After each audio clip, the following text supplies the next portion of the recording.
Let's see who's in the chat. We have a wild Latios among us. Hello.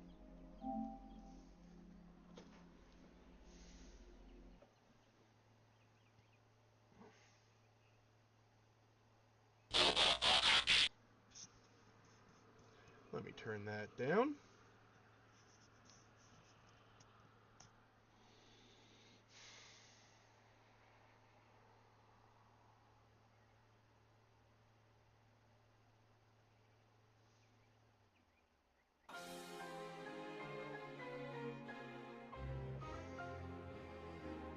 And we got an Epsilon.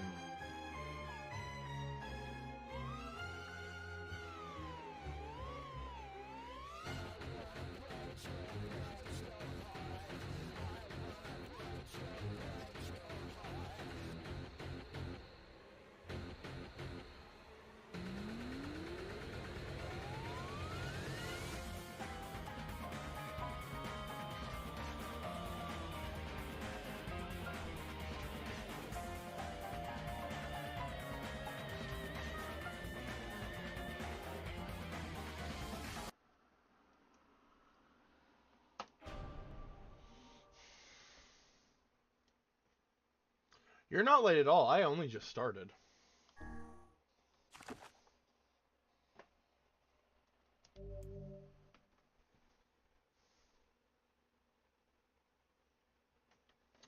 Alright, sure. Let me just find Discord, find my server.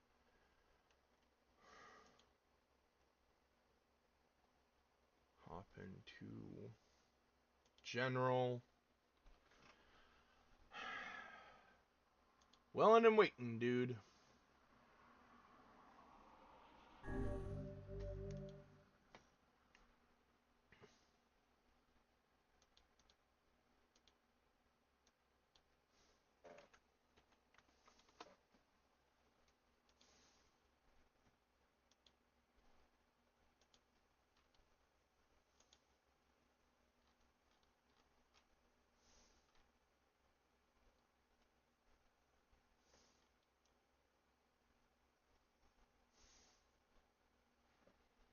Internet, world, and universe. Hello, Latios.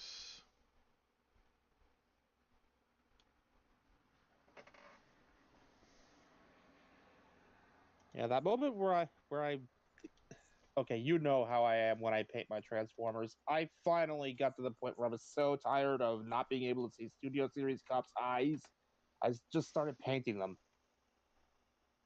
Okay. Because, like, the light piping is nice, and it's a decent shade of blue, but the problem is there's not enough of that space on the back of his head, coupled with the fact that his eyes have such small surface area because of the way his face is sculpted. It's difficult to see without, like, a freaking sunny window directly behind him. Huh.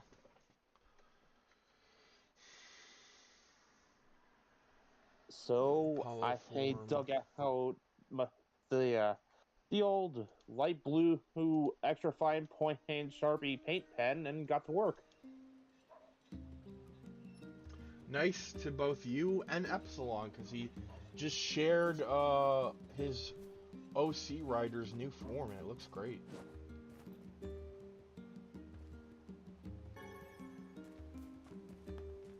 Blur has a similar but trickier problem in that while he has more space for the light piping, it's a darker shade, so it's also difficult to get through. Okay, so for this one side quest, I'm gonna need... That's not it. Where is the fruit vendor? Lastly, on the note of light piping and such... Are you the fruit... No, you're not the fruit vendor. Wait, are you the fruit vendor? Okay, yeah, you are. I was confused because you have right You chanting "Where's the fruit vendor" reminds me of "Where's the locksmith?" So I need 4 eggplants, I need 3 goat hides, and I need machine oil. Luckily, I'm heading over to the scrap heap. So, here's the fun fact I was getting to. Did you know that the Kingdom Ultra Magnus technically has two sets of eyes? One on the head and then the other on the other head. I need Two on the Magnus head, alloy, actually. 10 titanium Really? alloys, and 10 broke. See, here's what I mean. The head is designed to resemble how he looked in the original G1 and comics and toy and show and the like. Well, what they did was they took the siege head and added what looked like a visor piece over the molded eyes that's already there.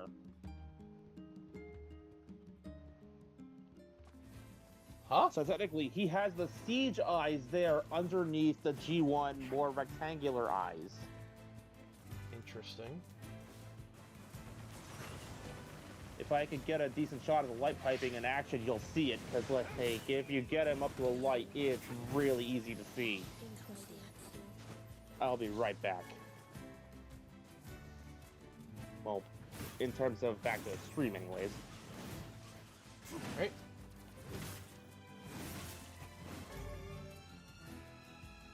What's wrong, Epsilon?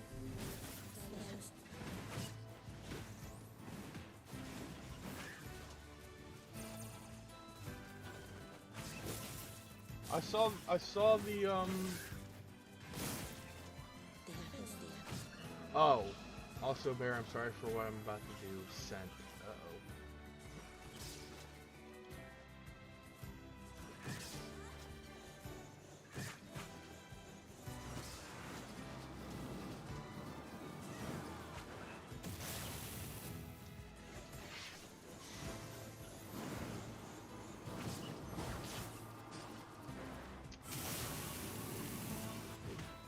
On Okay, one, so I'm about sorry. to say, yeah, Epsilon sent me something, and it's just you know those mouse pads with like the wrist thing. oh god, what is it this time? It's Dio. I'm guessing it's Dio's ass. No, it's Dio's chest.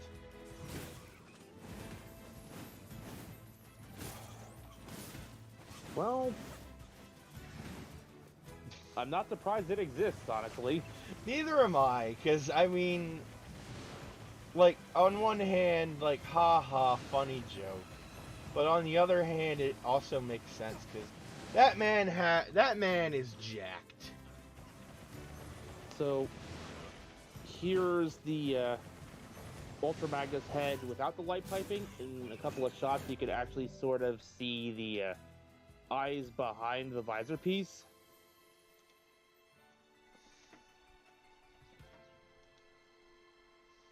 Because they're a smidge darker. Oh my god. And here they are lit up in the sun. You're right, they just put the eyes over his other eyes. Huh.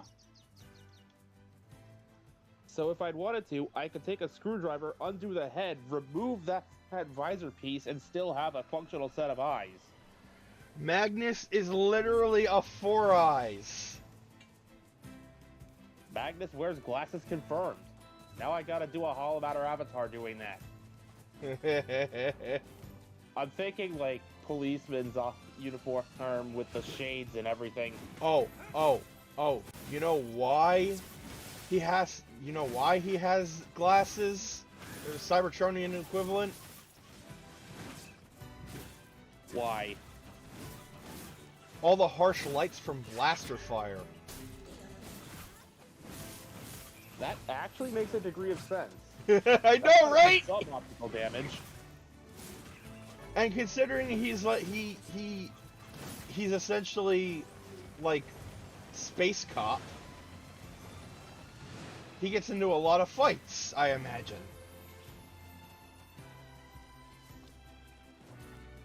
I still love what we had him say to the Dalatras in that Mass Effect What If, the one night. Translation, go fuck yourself. Remember, Shepard, a bully has few friends when he needs them most. Magnus turns around to look at her and says, all due respect, only the blind and the foolish do not recognize themselves in the mirror. I can just imagine, like Breakback or someone, like one of the younger Autobots, just like coming up from the side and says, translation, that's Ultra Magnus for go fuck yourself.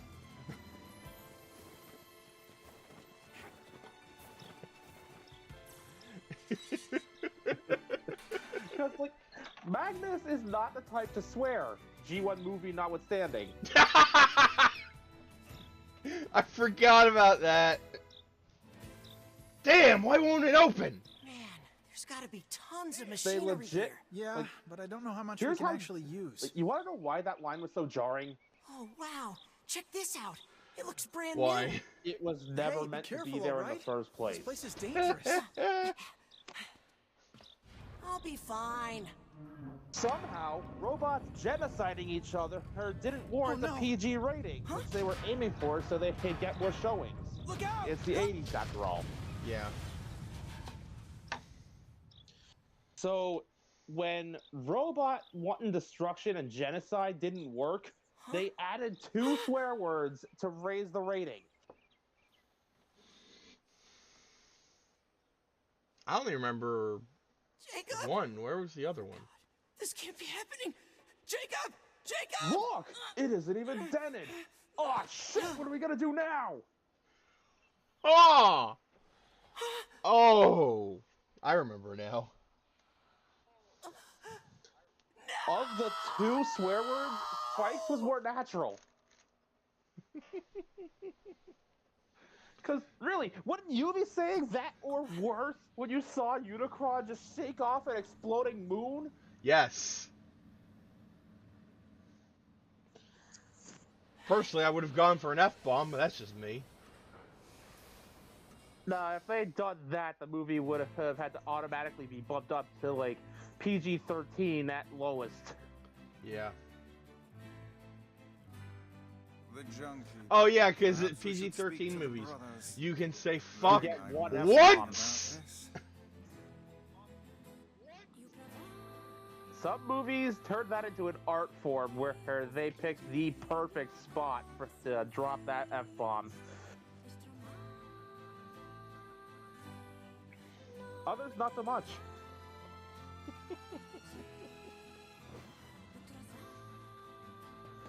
I'm gonna bomb the unified chat with Redhead with the Magnus photos and tell them Oh, hey there. Magnus is a literal It's been four years eyes. a little one, aren't you? How fares your brother? My brother's been dead for 4 years. Oh, I see. It's okay. I need to ask you something. So I'm back at the scrapyard and I'm at the Two Brothers weapon shop. The older brother is fucking dead. He's been dead for 4 years. Like after the time skip. There was while you were talking about Ultra Magnus, oh no, when you were talking about the swear words in the movie, there was a flashback of what happened to the brothers, and like the older brother got trapped under debris, and the younger brother Gideon tried to pull him out, and it's implied that he yanked off his older brother's arm. Ooh. What is it? You heard any rumors about shades around here? Not the little ones. I'm looking for one that's unusual. No, I haven't heard about anything like that. But I haven't. All I want is to destroy robots. Red Just says, rip "Don't them up." tell Hot Rod." Ah! Okay. Never mind then. See you later.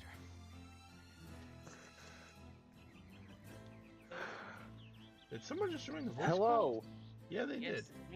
Hello, Taro. Hi.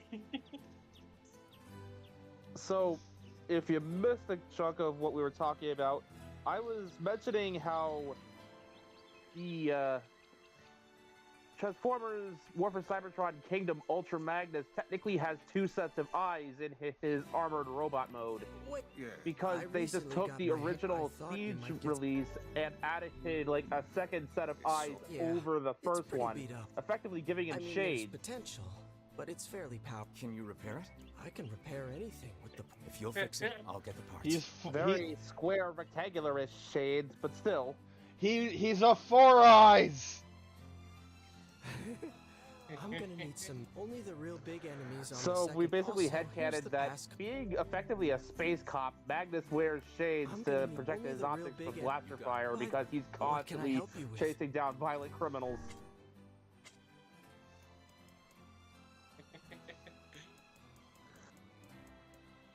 In one particular instance, we actually did this crossover with Mass Effect, where in one scene we effectively recreated the meeting between the miscellaneous races in Mass Effect 3, where they agreed to reclaim the Krogan females and bring them back home.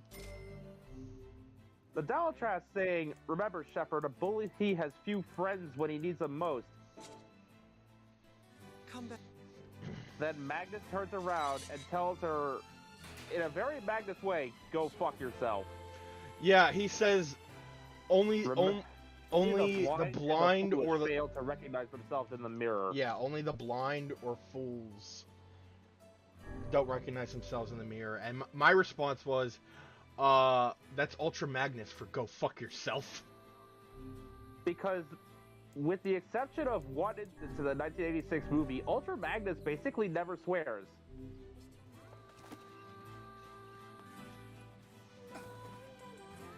Even in mediums where he's allowed to.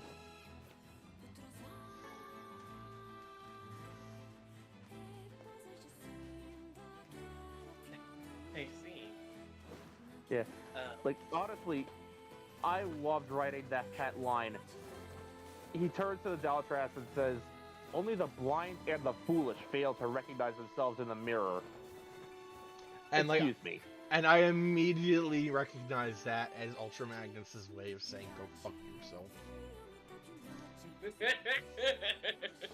It's a shame about the older lad. He was but a child. Sounds like you Honestly, went to kind a of dangerous amusing. area When I for the want sake to of the write business. for a character, be it a Transformer or a Digimon or something else, I can really get into their head and start kind of emulating the way they talk. Gets a little more difficult if the character has multiple iterations, but Looking at you, Optimus. Optimus at least is fairly consistent from iteration to iteration. I can still keep him relatively straight. Looking at you, Nose Cone.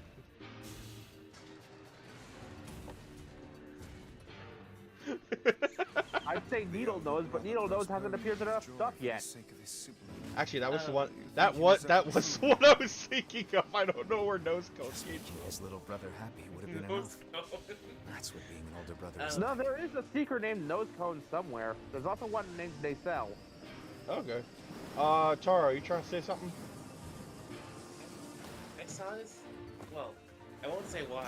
I saw a bit of this video a good while ago. Basically, started off with like a few bug combiner transformers, and then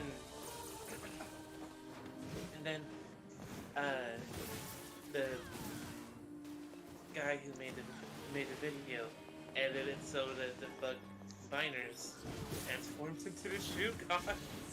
I saw that video. I saw that video.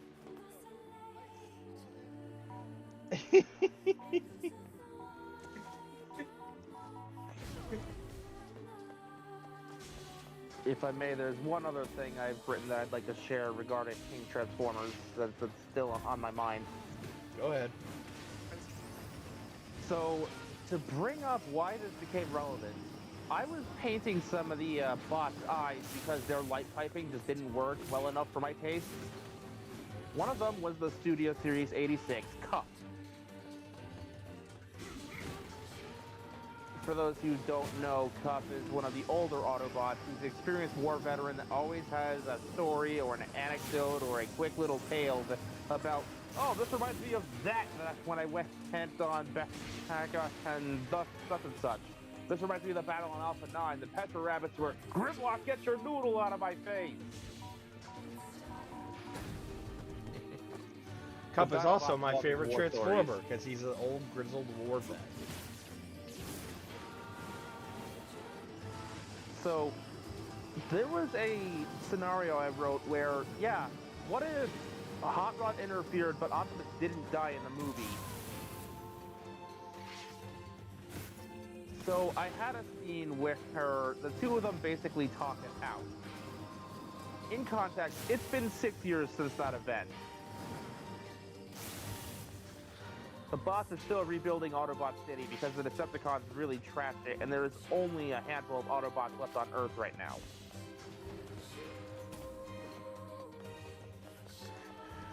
So, Hot Rod has been constantly working to rebuild the city, sometimes on his own, to drown out his own thoughts. I've been there.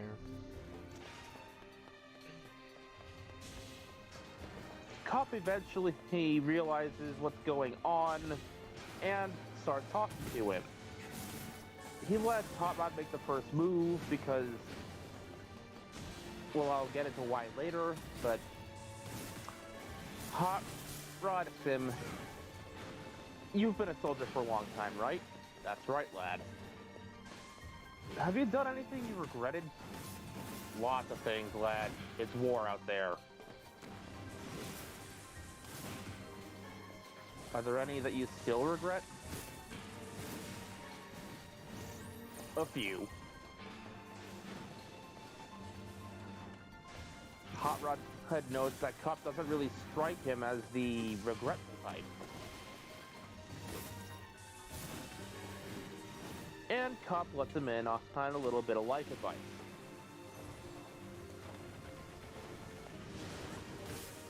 It's all in how much you're willing to forgive yourself for what you do.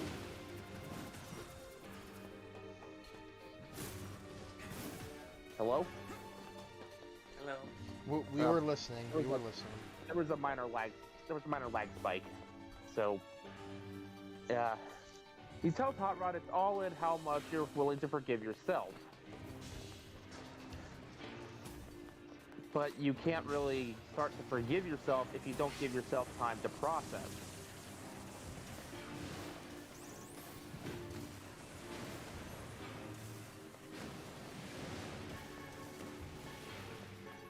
Optimus already forgave him, and the others have followed suit, so it's really on him to finally accept, okay, what could have happened didn't happen, and it's not worth worrying about the other what-ifs.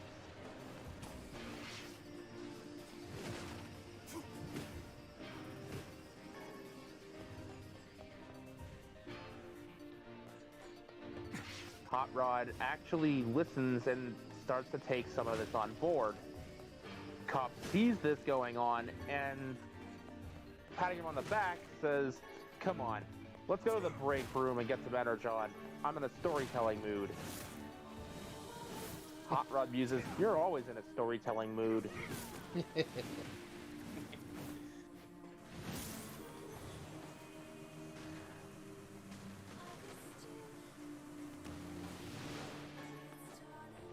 So when we see them again later in the story, they're shooting pool in the break room, and Cop is just going on about how it's some story or other in the background. Now, like, just imagine a giant pool Yes, table. there's a giant pool table in the Autobot base. But the balls are actually just mini-cons. It's a living.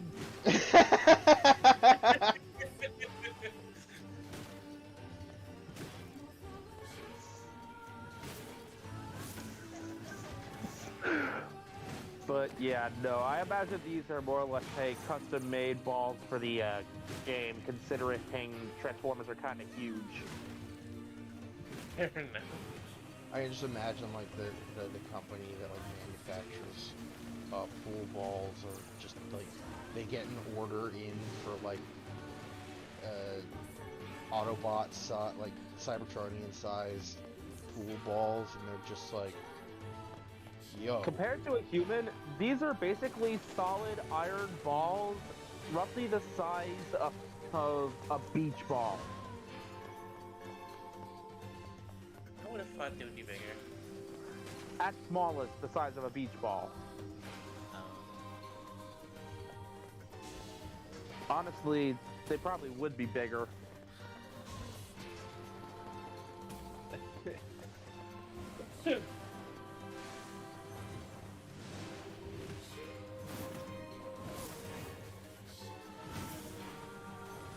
I mean, if a Transformer can comfortably hold a human in the palm of their hand, and a human could comfortably hold a pool ball in the palm of theirs, then it stands to reason a Cybertronian equivalent would probably be about the size of an adult human, now that I think about it. That is true, that is true. Maybe these aren't made of solid metal then, but something else. Lightweight Okay, metal. how could we not go that route, please?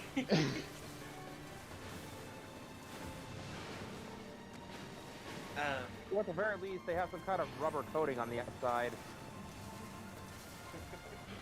Dude, I would watch an episode of How It's Made about that shit. Oh, there's probably several specials in the universe of the story about, yeah, how it's made, and it's just the stuff that was commissioned for the Autobot City over the years. In this episode, we're going to show you how insert thing here was made. We're gonna show you how these giant ass pool balls were made for a bunch of robots that saved their butts. Repeatedly. Time again. But always get dunked on by humans every Bay movie.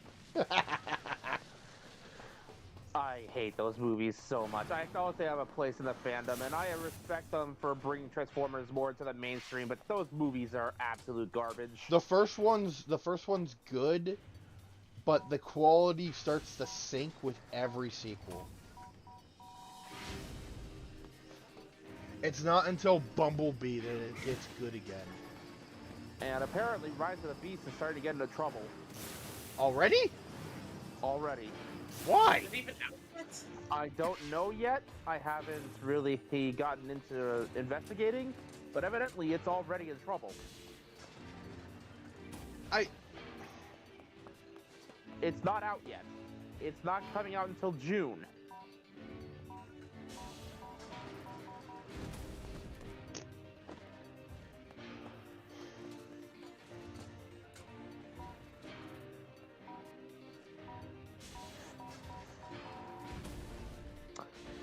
That said, I was just gonna go on and say, yeah, imagine how it's made that's all about like hydroelectric plants and other alternative forms of energy, and the special ends with the miscellaneous things around the Autobot city for how they generate power to make energon. There's solar power towers all over the place. There's a couple of hydroelectric plants. There's some some wind turbines.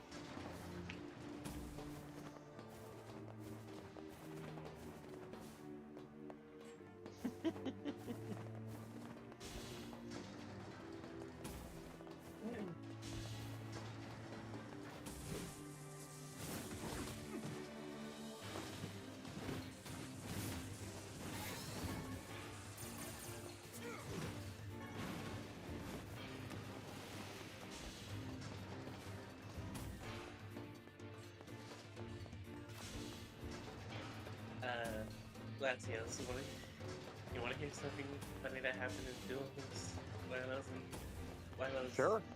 break internet? So, playing Duel Links, they're going through an event based on brains. was dueling Blue Angel, and he destroyed my ace monster, being Boral Dragon, because I was playing a various deck. Literally at my ending turn. Hi, maybe if I just summon my monster back from the dead, use that to kill you.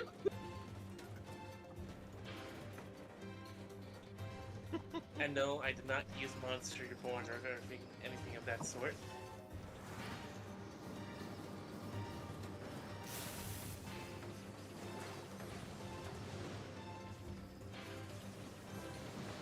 Did your monster have like a card effect that brought him back, or did you use one of his cards against him? Because I've done that.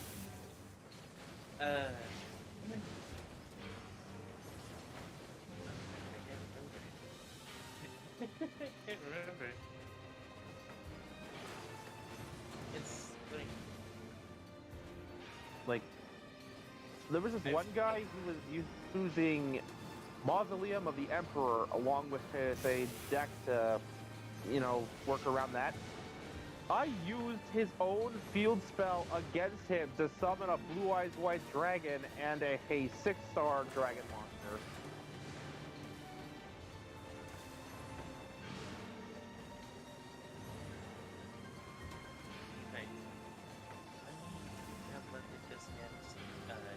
I never got a chance to finish that duel because he surrendered before either of us could lose. And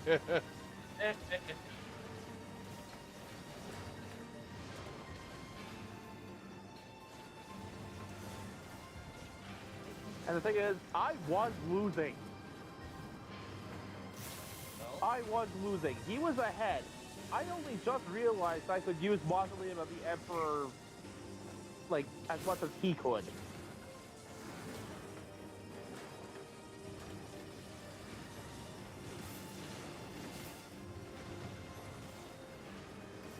So when I finally realized I could use it to my advantage and started doing so, evidently that drove him to rage quit. You gotta hate it.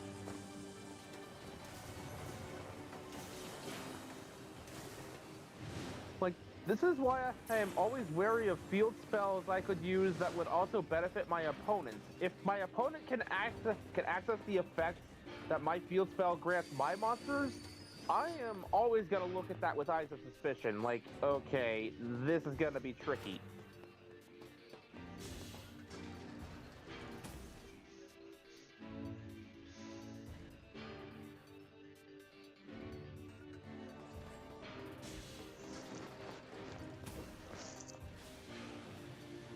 Also, on a completely random note, since I'm staring right at my collection of Gun Plus, I've got my Dagger L just standing there, you know, looking tough, and behind him is the Strike Freedom and the Infinite Justice, and now all I hear is that one Simpsons meme, haha, I'm in danger.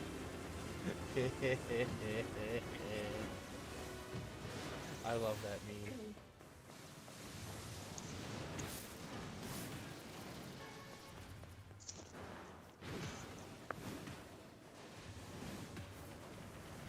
It's especially true since the Strike Freedom and Infinite Justice basically attacked everybody on both sides, so whether I had a Zap mobile suit or an Earth Alliance mobile suit like the Dagger L in front of them, they'd be like, yeah, let's get him. Man, I just realized something about, I'm not trying to change this subject. What'd you realize? Have you watched the latest episode? No, I have not. I haven't watched the beginnings of season 2 of Witch from Mercury either, so We weren't talking about Witch from Mercury is the most recent Gundam series. We were talking about King Oger. Oh, King Oger. Okay. I will wait for you to watch that episode, because I don't want to spoil it. Let me guess. Gira does something stupid. Isn't that just the premise for every episode? More or less, yes. Yeah, but this time, Like, I haven't even watched the show, and somehow I get that. He's the Red Ranger. Like, by this point, it's expected for him to do something stupid. Here. Alright. I'll tell you, but I won't say it out loud, just in case a certain someone will, like, have no clue if they're back or not yet. Just Oh, Epsilon? listening. Yes. So, yeah, I'll type it at the end.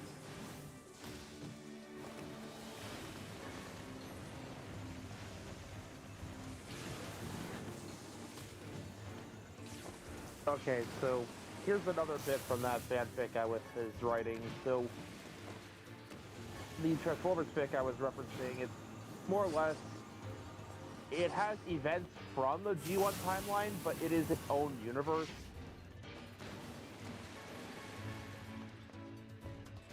Okay, so earlier on, I had Agent Fowler from Transformers Prime show up to brief the highest ranking Autobot in charge at the time, Elita 1, because Optimus was off dealing with the UN.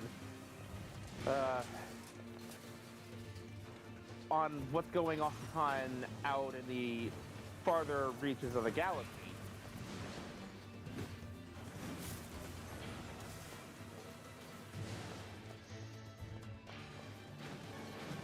It starts with a briefing on, like, yeah, Starkesh and several planets in its area have gone dark.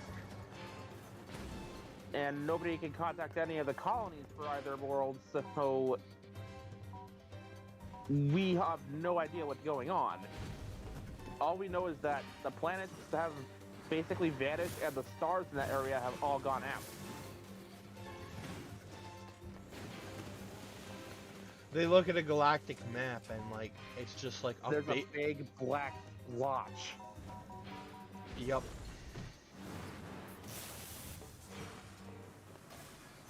There's a big black splotch where planets and stars should be. So the Autobots are now looking into that and also waiting for, like, any other information to come up. Of course, I picked Starkesh because I'm like, well, what's a recognizable enough sounding planet name? At the time, I was still in my I'm just screwing over Solarians for the hell of it phase. So... Well, I mean, they deserve it. There are only, like, 3 good Solarians in the entire franchise.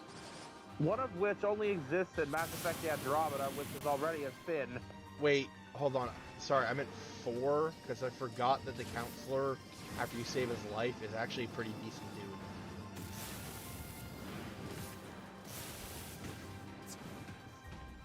Because, like, even when the Dalatras is like, fuck you, the Counselor is like, don't worry, I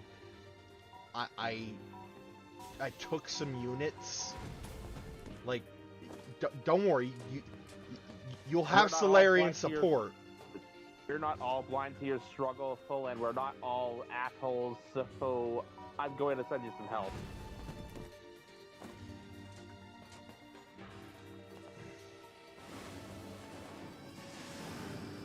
So yeah, there's at least 4 good Solarians in the entire franchise. So anyways, the other reason Fowler was there was because his superiors had wanted to see if he could convince the Autobots to renegotiate the contract they have with humanity about sharing technology. Because there are still people who want Cybertronian weapons, even though the Autobots have made it very clear, we're not giving you our weapons.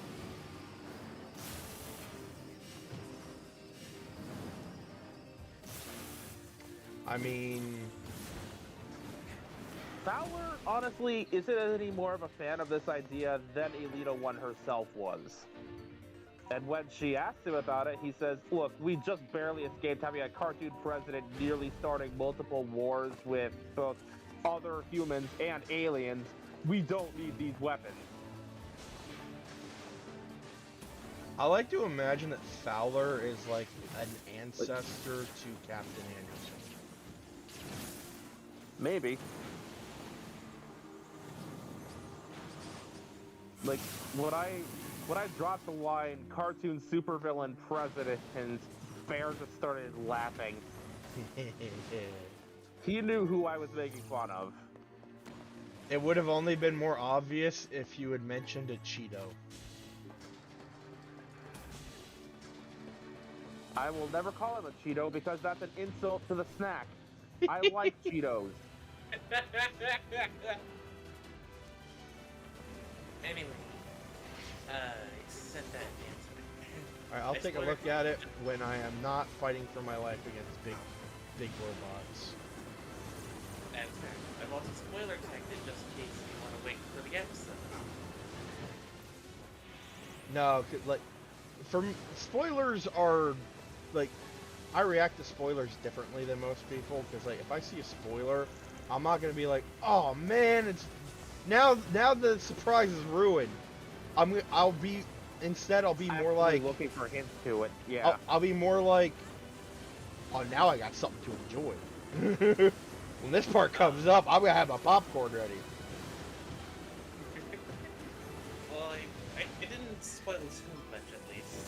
I mean, that's kind of how I react to spoilers, too. I'm looking for hints to the twist I know is coming.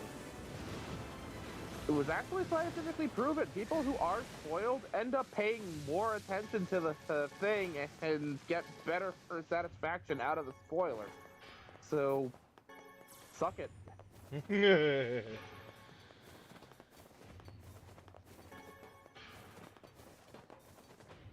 All right, there's a lull in the fighting, so Yeah. Like, screw you. Spoilers are actually good for stories when done right.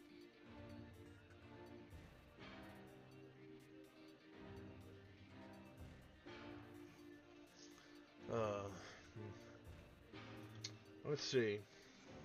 It's a case of knowing what to spoil, where, and when. It's almost like you're playing a game with your audience and challenging them to think more about your work before it comes out. Taro, that's just what you showed me. Just furthers, like, someone in Cast Ranger had the theory that that the world of King Oger is just the world of Kabuto, like, so many years into the future. There, that was me. I just made Jerry go insane with that theory. Oh, That you're was right. me. That was you. My bad. I really gotta start listening to Cast Ranger. You would like it. I wish I could join it, but from my Well, I mean- time zone, it's impossible. Well, remember, impossible. like, if you miss an episode, they're all recorded onto YouTube. That is true. I think the only time I actually ever got to join one was when I woke up in the middle of the night for no reason.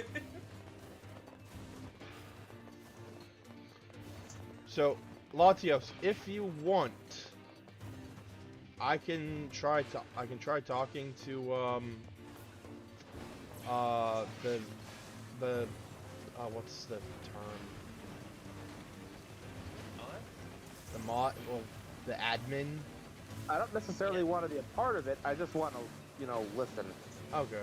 Then your best bet would be YouTube or Spotify or literally anything else that has podcasts. Because, like, if I joined now, I'd probably be, like, so goddamn lost. Well, no, because, like, the server, in the server, they'll talk about just about anything. Because, like, the show, like, they pre-record the show every Friday night.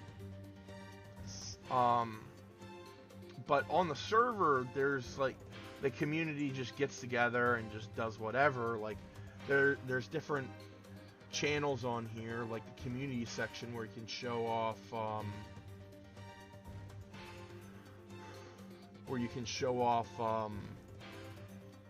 stuff you made, or things you found.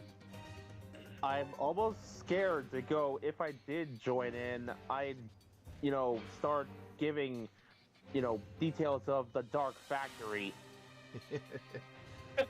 Not everything. There are some things I'll keep to myself, but the basic concept. Yeah, but there's also like gaming chat for people who play video games like me, even though I haven't checked this in forever.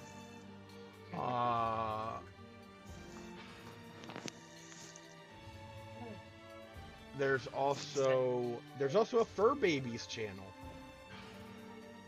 And if you scroll up in the anime chat, the anime general chat quite a bunch, you'll see 140 pictures of someone's trip to a Digimon convention. Oh god, I just thought. A Digimon-themed Power Rangers team. Oh my god. Like, imagine, if you will, the Morphin Grid extended into the digital world and made a Power Rangers team out of Digidestined. I mean, yeah, I'm just describing Frontier at this point, but... Okay, not that version's being done, sorta, but, like... Okay, so, basically... one of the children of Power Rangers Samurai gets drafted into it being a Digidestined. Dude, I just saw the cast, like the characters for the like, Digimon 02 movie, and like they've got like the Digimon 02 version, and then they have the grown-up version for the movie. Davis pretty much looks the same. Ken looks like he looks like a Kamen Rider civilian form. Okay, let me see this. Yo Lee looks like she's I don't know, like a mage or some shit. Cody is just Cody. There's nothing wrong with that. TK, I swear to God, is wearing the outfit of the protagonist from Digimon World 1. No. Let me see this. It looks almost like it. I gotta see this too. Okay, let me just save this image.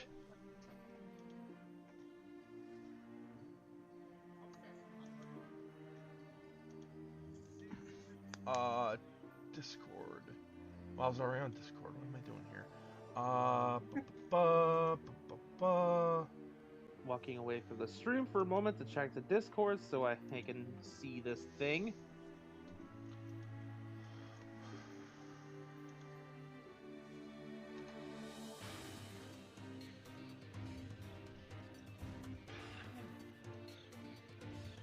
Yeah, TK does look like I'm going to call him Mameo because that's what they call him in Next Order. He looks like Mamio. It's so weird. Where'd you post this? I just shared the picture with him. Oh. Hold on, Okay. let me. Honestly, TK wears it well. Yeah, he does. And Kari, from what I saw, she looks good. I gotta see this full team now. He does. I got like no funny joke about how she looks, but I mean like.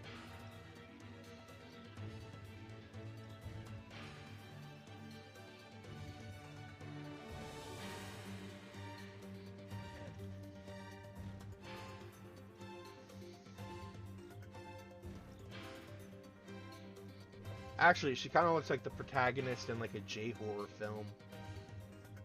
Oh god. I can already tell how that will go. With the sweater and the long coat. Considering what keeps coming after Kari. You know what? Yeah, That's fair. That is fair. She was accosted by Cthulhu. So you're right. She was accosted by Cthulhu, repeatedly possessed by digital gods. Like, that poor girl. I'm still trying to figure out how that one scene in Try happened. Because, like, okay, yes, they were in the digital world, but they weren't exactly ones and zeros themselves, were they? Well, they kind of answered that in Season 1, where when you enter the digital world, whatever you were prior is converted into data. Oh. Guess I just was too young to remember that one. Yeah, no, when you enter the digital world, you become data. I mean, you're correct. It's why the humans in Frontier, for instance, were able to utilize the spirits to spirit evolve. It's a universal law. When you enter the digital world, you become data. Which is why I always had this weird question burning in the back of my mind. Go on. If a human enters the digital world and for all intents and purposes becomes a Digimon in this case, because you are just as much data as they are, and you die, do you reincarnate as a Digimon?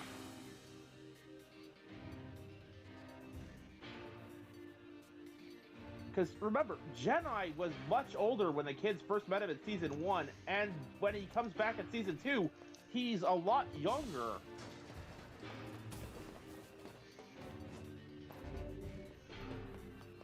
That is true. I gotta be thinking, actually. So, should I eventually tackle this in my own Digimon fanfiction? I'm thinking, and will basically straight up confirm, if, like, because I already have confirmed, there are humans who live in the digital world full time, just like there's Digimon who live in the human world full time.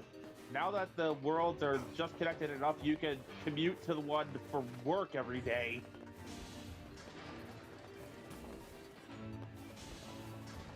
Actually, If you die there, you reincarnate as a Digimon.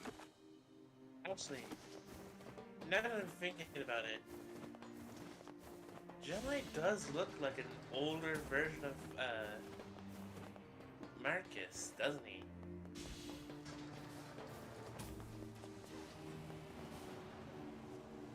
Marcus? Also, on the note, like Marcus Damon from Digimon Data Squad. Huh. And like, That, well, the man that's a rabbit hole I don't want to go down. the man did stay in Digital World in the last episode. Like, he moved there. They are very different digital worlds with very different human worlds at that. That is true. That is true. Yeah, like Digimon It's World Next considered just Order. a server. Digimon World Next Order pretty much explained that yeah, there are multiple different versions of the digital world, because the one that Mameo saved in Digimon World Adventure, in Digimon World Digimon 1 World PlayStation 1. was not the same world as There were some things that remained the same, like a very similar Gigimon, for Yes. instance.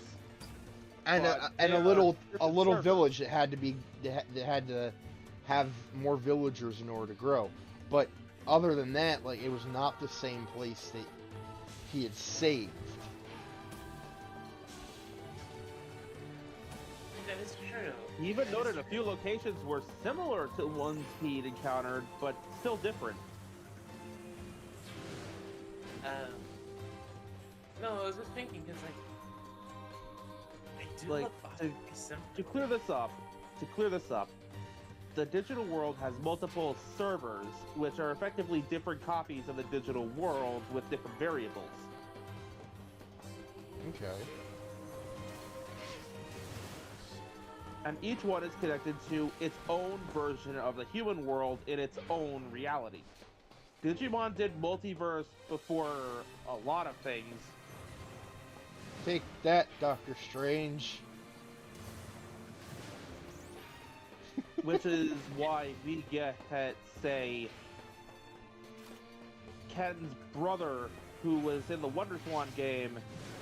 At least I think it was Ken's brother. No, it was No, not it Ken's was brother. the kid from Not Ken's brother. The kid at Tamers with the Cyberdramon. Yeah, that wasn't his brother. That was his friend.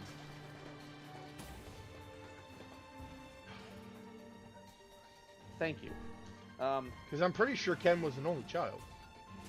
No, Ken had a brother. He did? Just In the went by backstory, the brother died. Wow. Wow. Ken got so jealous he wished his brother would be out of the picture so he could feel better about himself, and an accident happened. Oh no. Let's just say the man got isekai. Oh, that's even worse. The Digivice Ken uses technically belongs to his brother.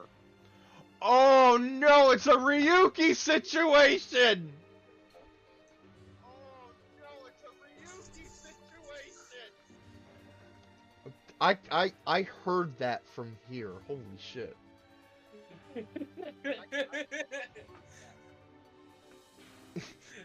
Oh no! Yeah. He heard it across the dimensions. Like, in Kamen Rider Ryuki, the Red Dragon guy, the main character, originally, that wasn't his powers. That wasn't his belt. It belonged to someone else who died before he could use it. So, to finish my whole point here, the Cyberdramon kid, he crossed over into a different digital world server from the adventure server and ended up in the Tamers world and basically just stayed there. Yeah. Quick question there, related to this. Have you seen, or do you remember the Digimon movie? The one that came out in the 90s? Yeah, the one with 3 Digimon specials rolled up into one. Yes. The one that butchered Hurricane Touchdown, the Golden Digimentals. Yes. Do you remember one part where I'm Going Digital was playing? Yes. Yeah. The man was in there. The man was literally typing on his computer while he was traveling. Oh. Yeah, that's where he first appeared in the non-game version of Digimon. Also, we actually have confirmation, thanks to that very movie and those specials, that it is possible in the adventure universe to have more than one Digimon partner.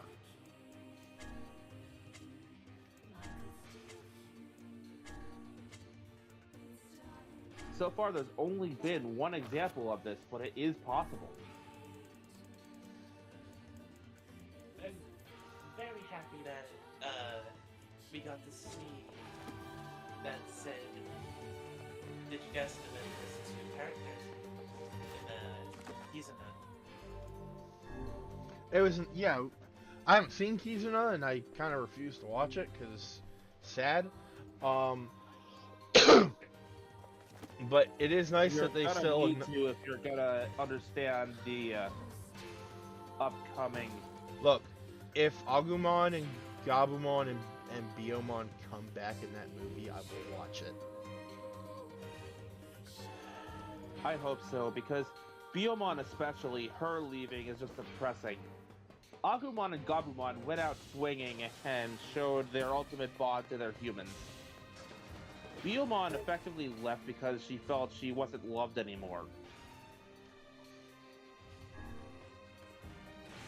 That's what happened. I was curious because Sora focused entirely on her family's shop and basically admitted, I don't have time for Digimon anymore. I Biyomon couldn't find a place in Sora's life anymore, and so just left one day, and Sora never bothered looking for her. Did she ever even notice? Yeah, no, I don't know. Oh, that's the worst Yeah, no, part. she was holding on to Biyomon, saying that That's some I want to pretty- spend the I'll last start few upgrading, moments. and since you did me She a basically favor, took the choice Matt and Ty didn't take. well, this is gonna no sense in you waiting around. I'll send. She just stood by, holding on to the end of the last final moments. His appears Maybe Popo. very well. Yeah, All this is why I altered the Adventure Timeline's history for my own fanfic.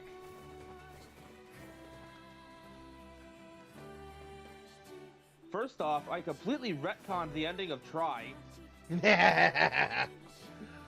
Alright, I'm going back into the scrap heap to get more resources in order to complete some quests. Because, like, I'll keep it as brief as I can because this is a rant that will keep bubbling out of me whenever I bring it up. Oh boy. Here we go. Yggdrasil had no reason to pop up and screw everybody over in the last few minutes of the final movie, so I just took that out, and that enabled Meikumon to survive. That's literally the biggest factor. Okay. You know what? That's the most brief I can make it. Okay. That was expected. I respect that. I respect it how you made that so brief. Because, like, a lot of my rant is just going into more detail about the choice, what happened, and how much I hate it. I'm just going to keep it to, cause and effect. Yggdrasil didn't show up to screw everybody over, so Meikumon gets to live. Got it. To use a Doctor Who quote, just this once, everyone gets to live. And that promise was fulfilled. Just that once.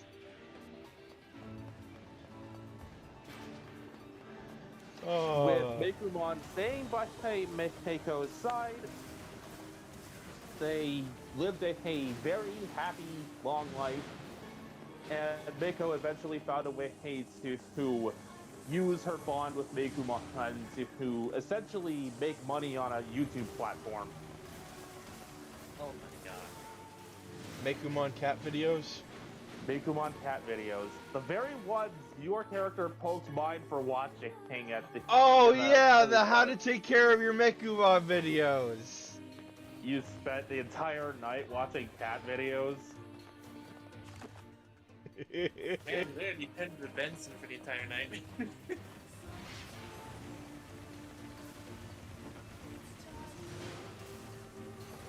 Because, yeah, in context, in universe, my character has a similar weakness that I have. If I end up in a place I find too unfamiliar, I can't sleep. So I'll spend time on the internet just watching whatever that's relevant to what's on my mind.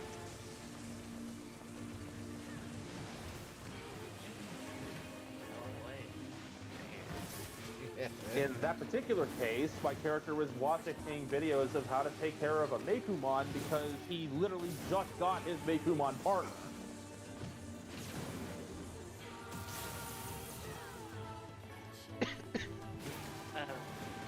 Last note. I once thought of something that, at this point now, kind of actually sounds stupid. But basically, okay, three friends.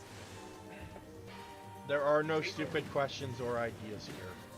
Trust me. I will come up be with right back, but hold that thought.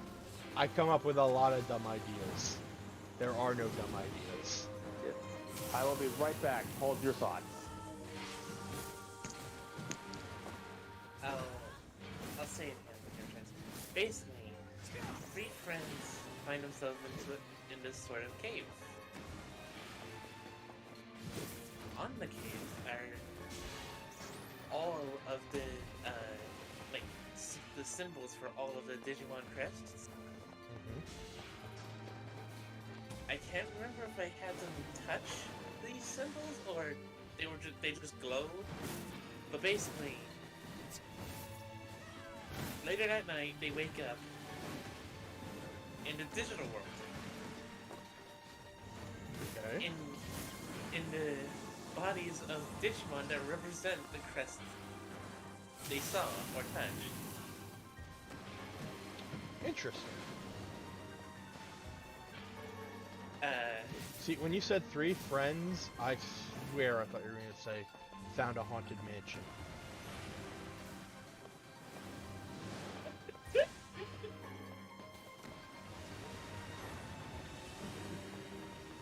I feel like you would have kicked me out of the call if I did. Probably.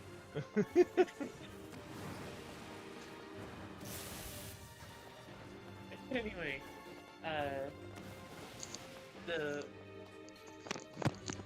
welcome back.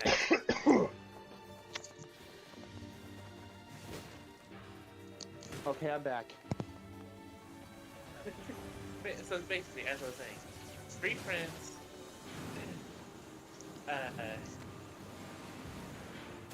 just walking along the beach one day, find themselves in a cave that wasn't there the day before. They explore said cave, finding the symbols for all of the Digimon crests. Now, at this point, I cannot remember if I had them glow or they just touch, because I did not write this down.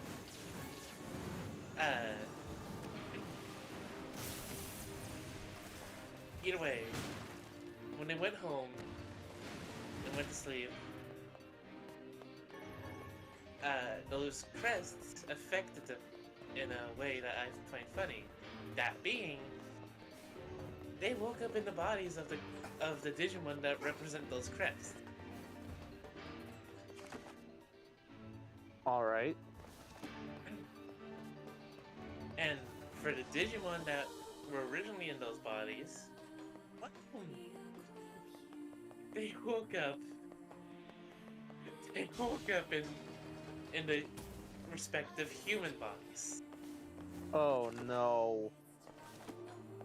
Yes. If I remember correctly,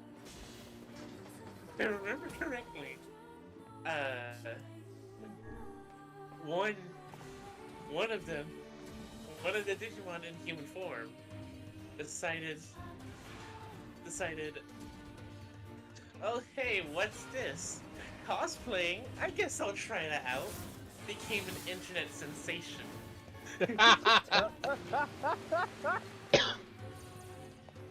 Speaking of the internet, though, and if I may, like just bringing it back to what I was writing, speaking of the internet, so apparently not only can cell phones and the like still access the internet while within the digital world, again, the worlds are so close and connected now, I feel like the signal just crosses over. But if you have something that normally requires a battery recharge periodically, like, again, a smartphone, within the digital world, that battery will never drain. I really want to go to the digital world now. I want to go there. That was Personally, something I that wanna was... go That was actually something brought up in Digimon Survive. Despite spending multiple days there... I was like, motherfucker, I came up with that idea before Digimon Survive released!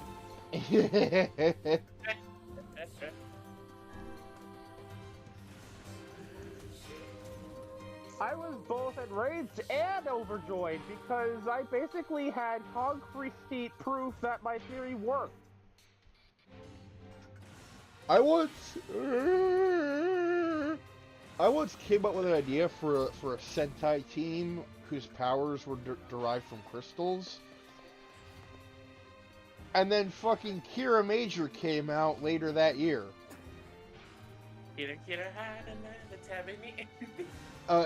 A Sentai team whose powers derive from crystals.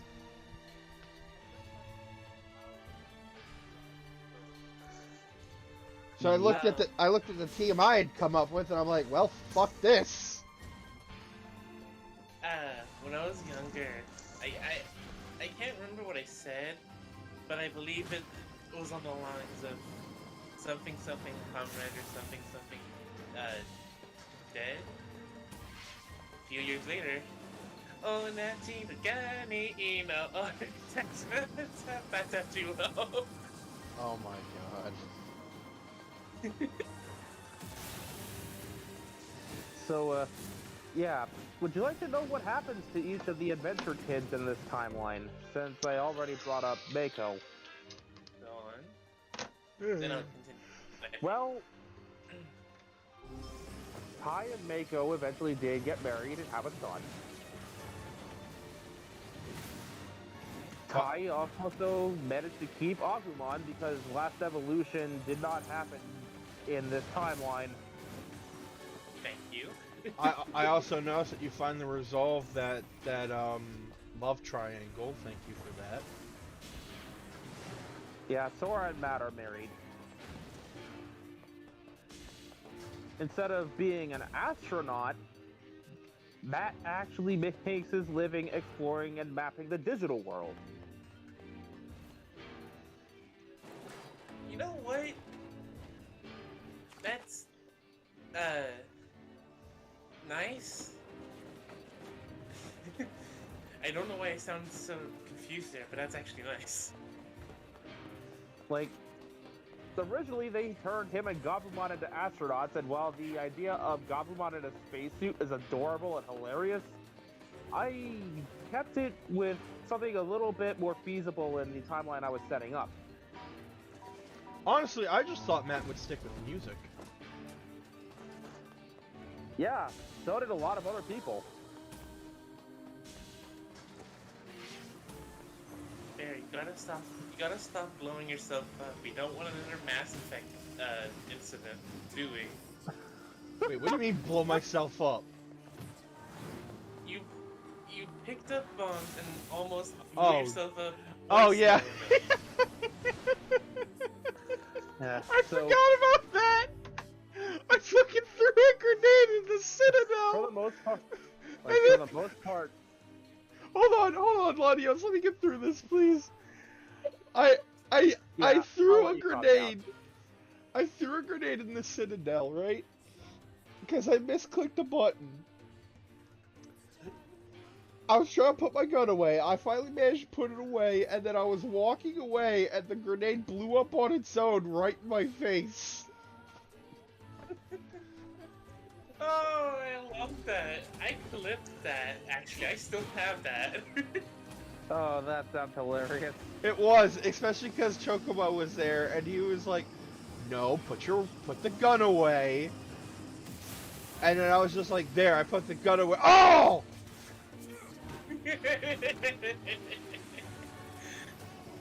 Oh, I'm lucky I wasn't drinking anything because I would have actually spit. You would have had a I would have spit take. actually- Alright, continue on, Latios. So, I tried to keep it in line with, like, how did their futures play out in the 02 epilogue, but also adjust for this new timeline.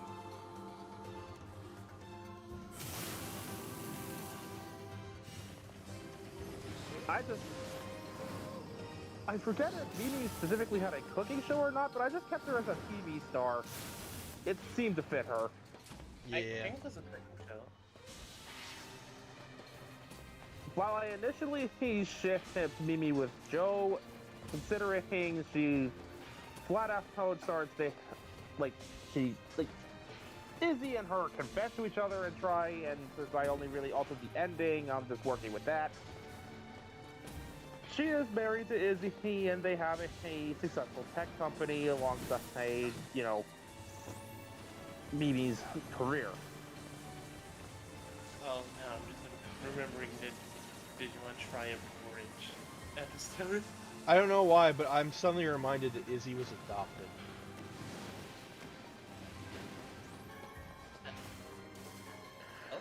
So Digimon effectively act as secondary parents slash babysitters when, you know, when needed. Like, it has nothing to do with what Latios was saying, but it just, like, I suddenly just remembered that moment from Because the that was a anime. running gag in Digimon Abridged and Digimon Tri-Abridged by the same group. Oh, really? Yeah. Izzy would go on about how he was adopted and somehow that puts him on on like above God level.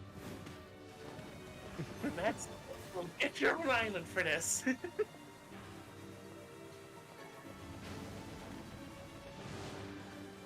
Like,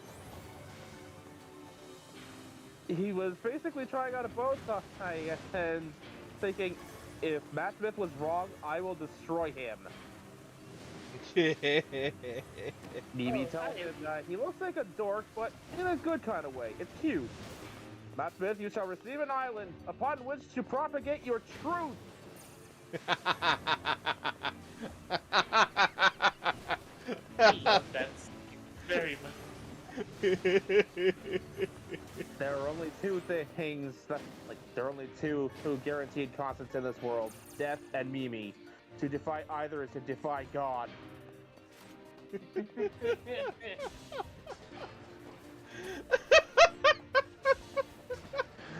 But, yeah. I will admit, I might have taken a little bit of the abridged stuff there and applied it to my alternate try. Oh, good God. Oh, lordy. Mostly to do with Joe. Oh. While he did eventually become a Digimon doctor, like the epilogue said, he's also written a bunch of he's written a successful autobiography series about how his adventures with Gomamon. Nice. Oh, that. I thought you were talking about that one point when Abridged Joe didn't want to believe that Gomon or any of the Digimon were real. He was basically in denial because he was scared that putting too much time and effort into them would rob him of the future that Japan pressures him to sacrifice everything for. Yeah, that's a real issue in Japan. It's why so many people relate to Joe, because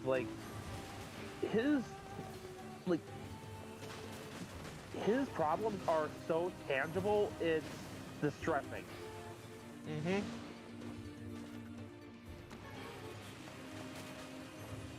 Now, like I said, while Joe has written some autobiographies about how his adventures with Gomamon and the events of the first couple of series, TK, in contrast, has turned his adventures with Digimon into a successful series of children's books. I can see that. TK and Kari got married. Kari's a kindergarten teacher. Okay, thank you. Thank you for that. Because I shipped them so much. Even before I even knew what shipping was, I thought, these two are supposed to be together. And anyone who told me otherwise, I was like, look at this! I mean, we can again now, here's the thing. We can again thank Tri for this, because while it's not a direct confession, TK effectively does confess he loves Kari in the later parts of the final movie. Aww. He basically tells her, wherever it is you go, I will be right at your back to pull you back from the darkness. Oh, that's so sweet. Because, at the time, they thought Tai was dead, and Kari had fallen into a depressed funk because, of course, her brother just died in front of her eyes.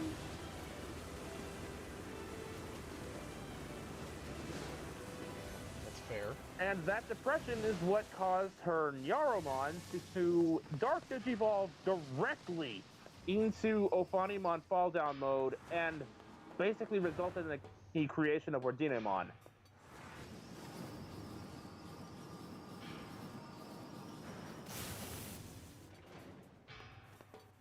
Yeah. Kari was literally one half of the end of the world scenario. Yeah, fair enough. Mako, who was designed to be basically Kari's opposite, was the other half. Would that mean that if she ever got a crest, it'd be the Crest of Darkness? That's what people seem to think. I showed off some designs for, like, yeah, the Last Evolution Bond forms that Ty and Matt got. There was a bunch of them designed for the other kids, and Mekumon got Bond of Darkness. Yep. Okay. That just confirms it for me. Thing is, darkness is not an inherently evil element, and I described this as such in a different Digimon chat, but that is neither here nor there. Too early, Bear. Yeah, there we go.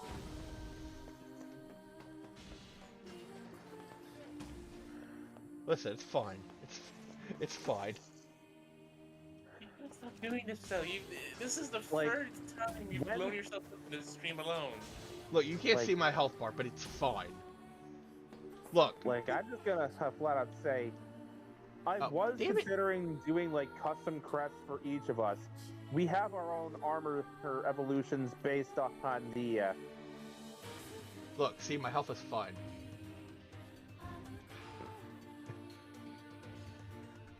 Yeah, so, a neat little thing is that for people who had smartphones, when you get her partner, you'd get a bunch of armor evolution apps.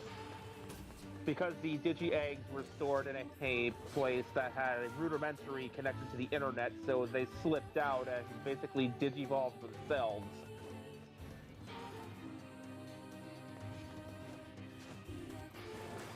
Okay. More or less becoming the armor apps that are used in this story. I'm getting off track, but this is a thing I'm going to bring up. These are not our actual crests. These are just what we're currently using. Okay. I figured, if anything, I'd wind up with a Crest of Darkness because Mekumon is currently falling to it and finding out, yeah, darkness is not exactly the living hell that you would be initially told it is. Darkness is not inherently evil. And that's the point I want to get to. Hence, when she reaches Mega Form, her true Mega Form, she's no longer Razielmon.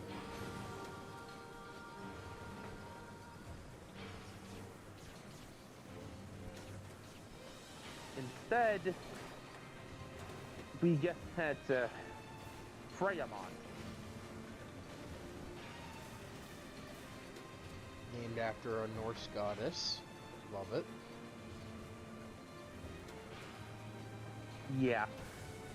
Now, back on track with the other kids. I mentioned he runs a successful technology company. He's the one his is the company making the new Digimon compatible smartphones. Oh. Okay.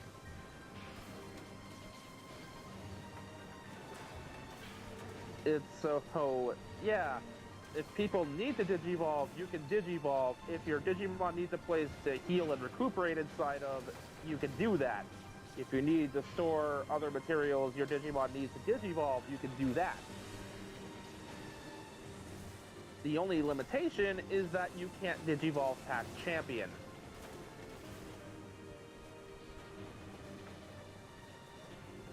Oh? In order to get past Champion, you're going to need to find your actual destined Digivice in the digital world. Since most people aren't destined to save the world with their Digivices no longer materialize in front of them when they get their partner. Well, basically, Izzy's just making mass-produced Digivices. With a lot of functionality. and this actually kind of lines up with the only pseudo-canon now, Kizuna, where he made the smartphone digivices everybody was using in the beginning of Last Evolution. Okay. I have a question though. Shoot. If that's the case, and they can only go to champion, how do we explain Dark Dramon?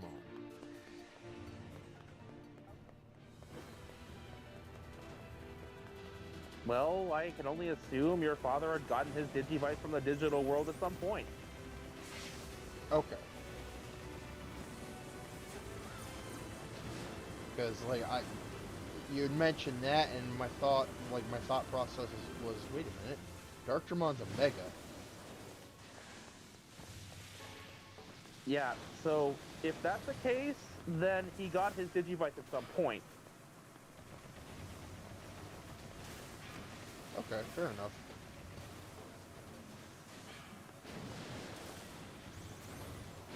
I can imagine for military serving Digimon and partners, it's kind of a mandatory search the digital world for as many digivices as you can find and see if this one responds to you.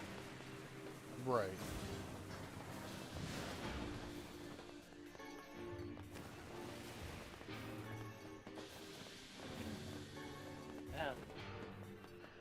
Sorry, I didn't mean to When interrupt Digimon anything. first started becoming widespread, the first round of digivices were actually Season 1 style. But they started undergoing an evolution around 2005, and after 05, all the digivices were D3 models.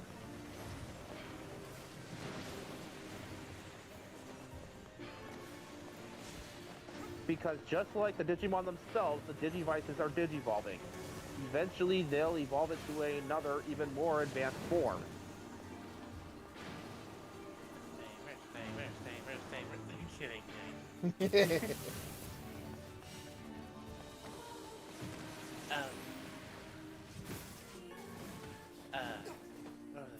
Oh yes. So, okay, not only do they share, not only do they swap bodies, but they also they can share what each other's seeing when, okay, so say the human in Nijuan's body is sleeping, then that human can see what's going on through their eyes in the real world. Okay. Okay. Interesting. And the Digimon, who's in the human body, knew something was up because, well, they woke up in a human's body. So they wrote. So in the mirror, they wrote. No, not. They wrote something on a page and then showed that page to a mirror. Page saying, if you're there, when you wake up, you'll find Nier's computer. Them being in the forest, there's computer aplenty, isn't there?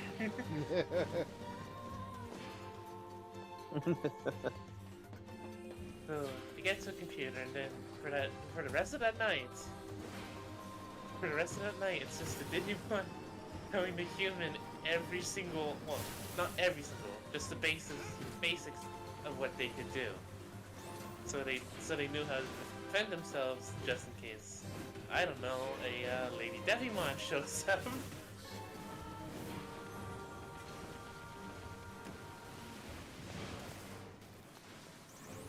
Okay. If I may, I'd like to continue with a few of the other kids. What the hell? I'll show you playoff mode. What is it? So, Ah. An ad just started playing on my on one of the pages I had. so Cody became a lawyer. I am struggling not to make an Ace Attorney joke. Get it out of your system, man. Objection!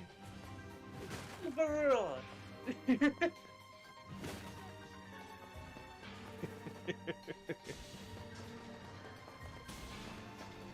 Okay, so, Yoli works with computers. I imagine she's running a tech repair company, kind of like the Geek Squad. The Beak Squad. Yeah, more or less. No, I said I beak. know, I because- know. I know, because Hawkmon, but, like, I can... Considering the Adventure Dub universe, I can see them going with that pun.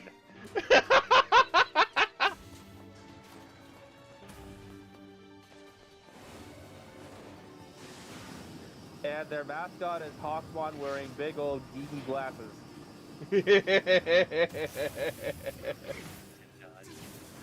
In truth, he just borrowed Jolie's glasses for the shot, because he thought it would be funny.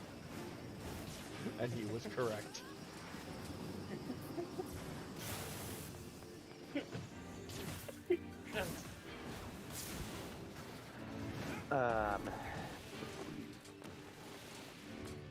Now, Yoli does still marry Ken, and they do have kids. Like I said, I'm trying to stick as close to the epilogue as I can while adjusting things to fit this timeline.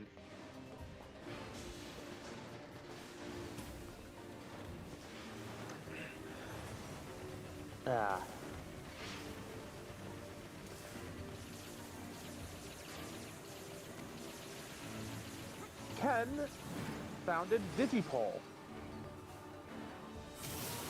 That makes sense.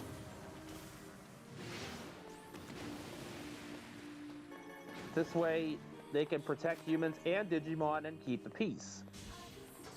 I still remember that image of him as a detective with Stingmon as his partner, and that shot was pretty much just Kamen Rider Kuga.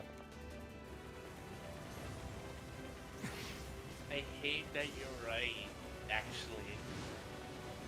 Like, what's Ken's last name? Ichijoji. Yeah. I rest my case. Because because Kamen Rider Kuga's detective friend was Ichimonji, I believe. Pretty sure. I mean, come on, Stingmon is basically a Digimon Kamen Rider. Exactly! You know what? It also gets worse when Gatsumon. Also, I will bring up that while they do frequently use their DNA Digivolve partners for, you know, the more extreme situations, they have achieved individual megas to some degree. Okay. In Ken's case, he's got Bancho Stingmon, and he's the only one I know for sure right now. Okay.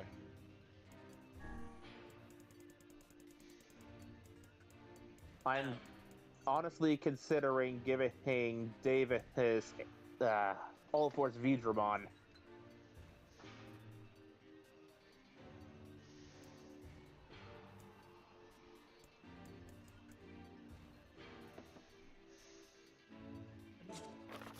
I know Red would go ballistic if he heard that, but It's not his story, so suck it up, Buttercup.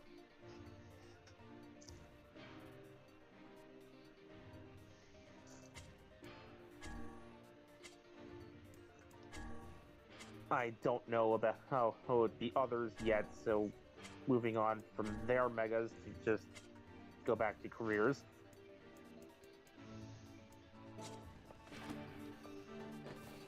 Sora managed to find a good work-life balance with what she was doing, what she's happy with, and thus Biyomon is quite happy and healthy at her side.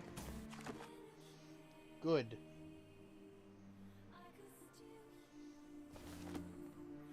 Very good.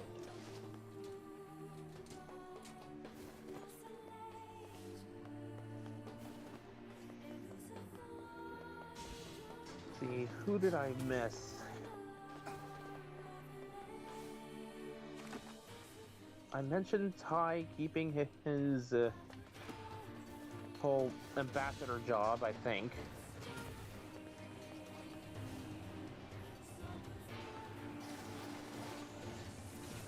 I mentioned Mako. I mentioned Matt. I mentioned Sora.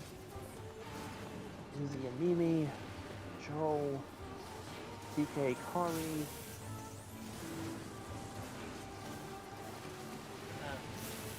I got most of the. Oh, I think I got most, if not all, of the 02 crew. you're heading out. Yeah. Bye, Taro. See ya.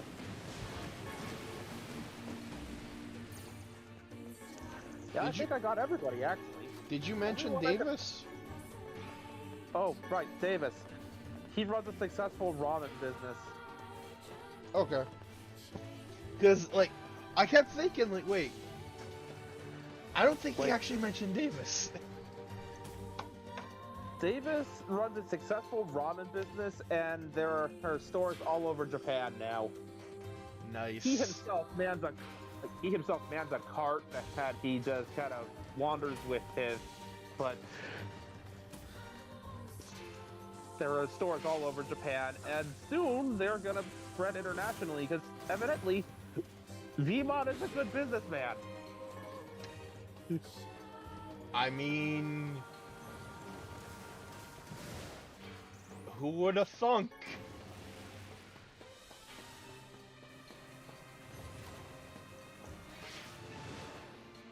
Vmon himself is still trying and failing miserably to get Gatomon to notice him. Of course.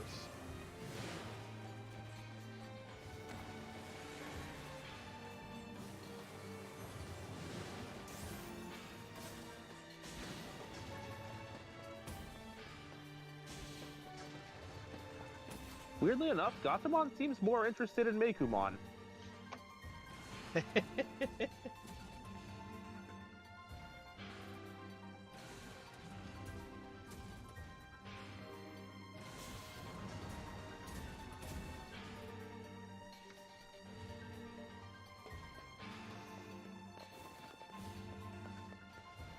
I guess light and darkness do both attract and repel each other. Yep.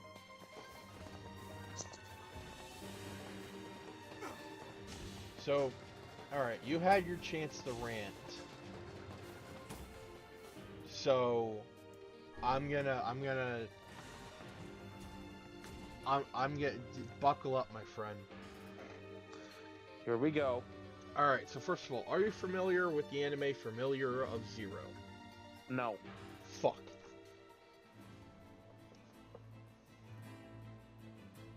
This would have been a lot easier if you said yes.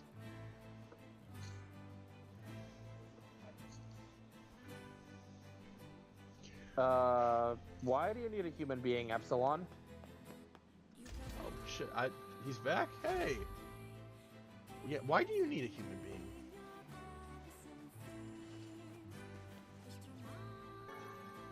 I will not stand for ritual sacrifices in this place.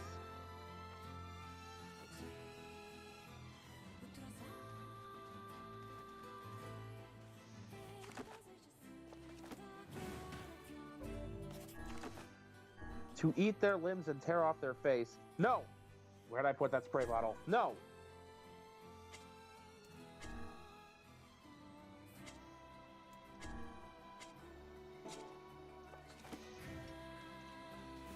I'll have to go down for one more It's run. a Venom reference. Oh, fuck. Okay. You know what? Good thing I know this now, because now I'm going to get my Sonic Cannon.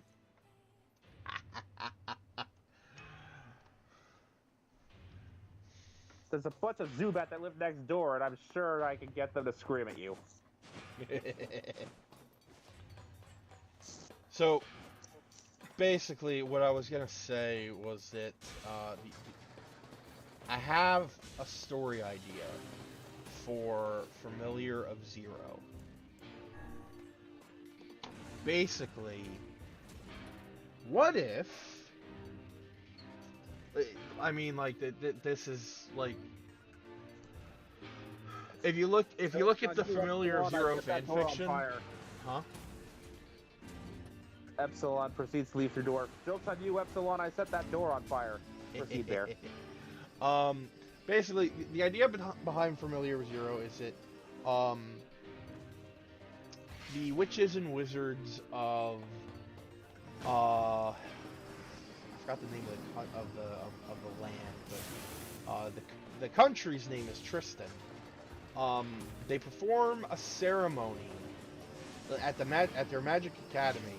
They perform a ceremony during their sophomore year to summon a familiar. The summoned familiar usually represents what element the mage is best at, like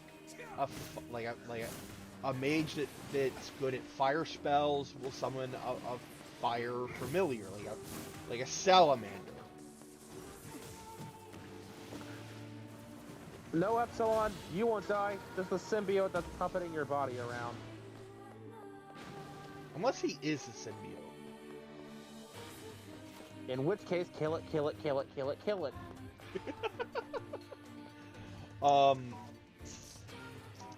The show Familiar Zero focused on Luis. I'm not even gonna try and pronounce her full name, but Luis. She ends up summoning a human.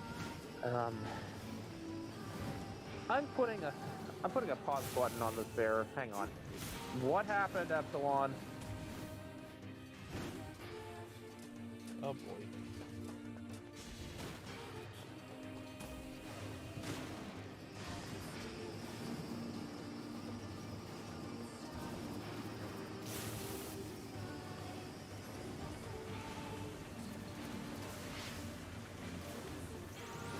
Did something piss you off? What happened? You okay, buddy?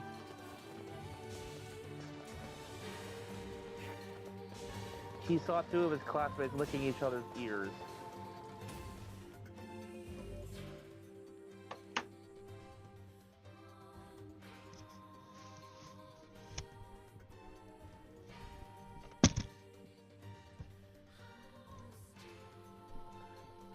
I'm just gonna lean over and pat you on the back. It's gonna be okay, bud.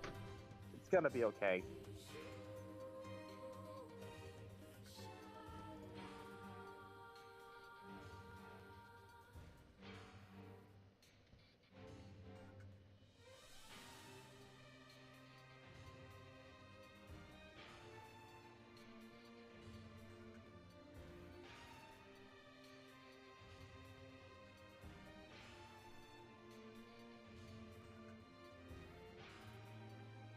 Here. Okay, that is no. That is all of the no.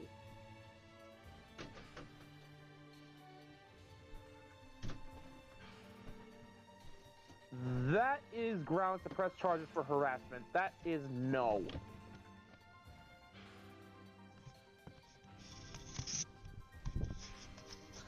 Here, let me have a bunger to try to raise everybody's spirits. Bunger? What the fuck? Yeah, Epsilon has grounds to press charges if they did this. Oh, absolutely. That's assault if he didn't give consent. Even if it was a joke.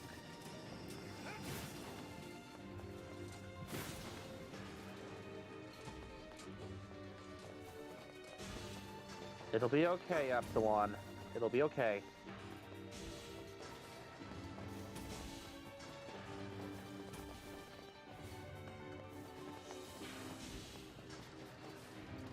Like, straight up, if they try to do it again, tell them you can press charges.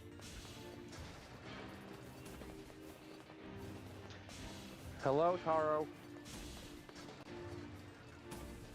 Taro, you came back at the weirdest time, man.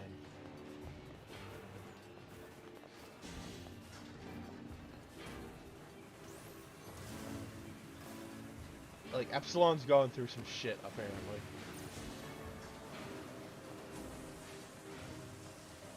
Do you need a hug, Epsilon?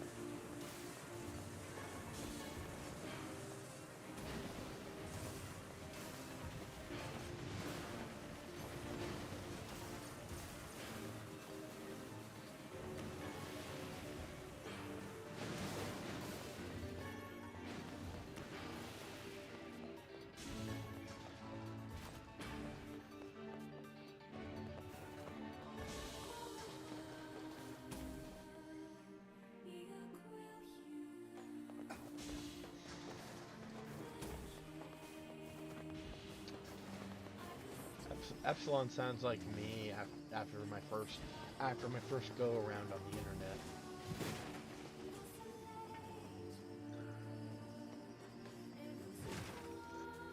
Yeah, I can see that. Luckily for me, I could block. I blocked it out and became desensitized to some other shit. But yeah.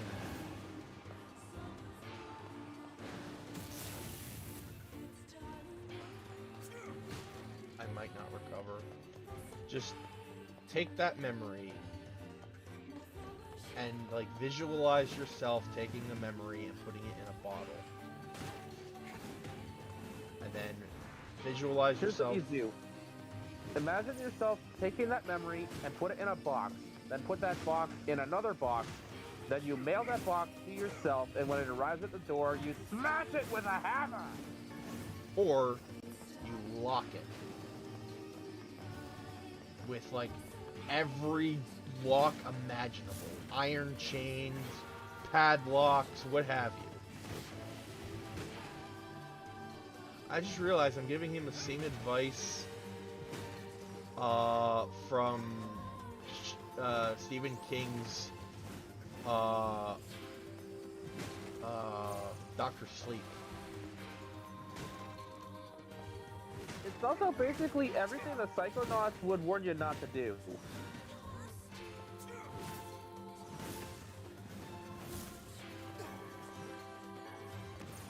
But like Danny was being tormented by the spirits of the Overlook Hotel, so the ghost of Dick Halloran, well, in the movie, the ghost of Dick Halloran, appears to him and says, "Just imagine a big old lockbox, right? And you take the thing that's coming after you." I'm gonna follow Epsilon and just carry a fire extinguisher, alright? Yeah, you do that. I'm putting you out, Epsilon. You're not quitting on us that easy.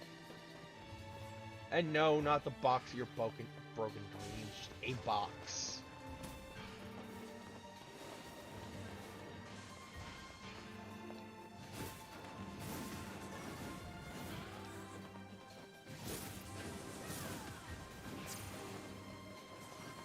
You know, generic brown cardboard box. That'll do. Or a lockbox, or suitcase. I'll tell you why not. Because we both know you're stronger than this. You can get through this. You've gotten through some shit, my friend. You can get through. You can get through your friends being fucking weirdos.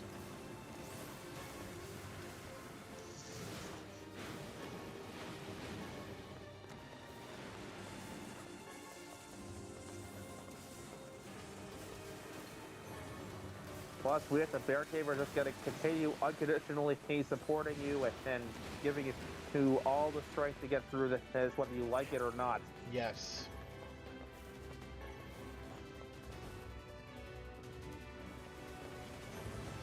We will support you whether you like it or not. That's the most supportive threat I've ever heard.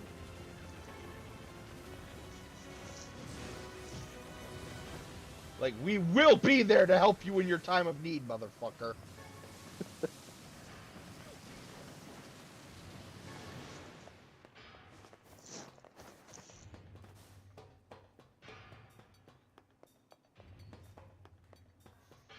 I will now proceed to drag Epsilon away from the window he just broke because I don't want him diving out of that.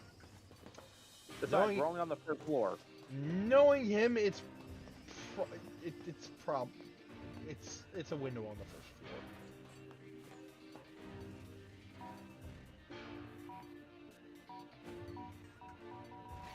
First floor, ground floor, whatever you want to call it. We are not that far off the ground. Oh yeah, you were there for that, weren't you? When I was playing the letter with Bunny and Violet. Yes, I was. Like it just Not for very long, but I was. Yeah, I apologize for their antics.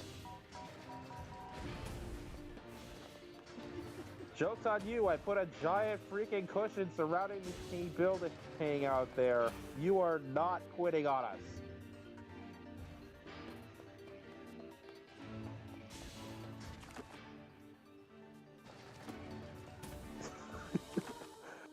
Now, seriously,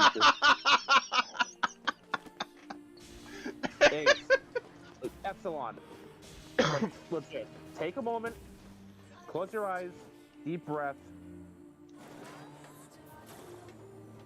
breathe.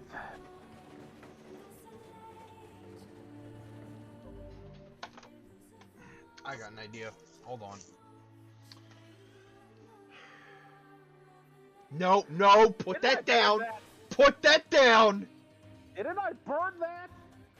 He got another one.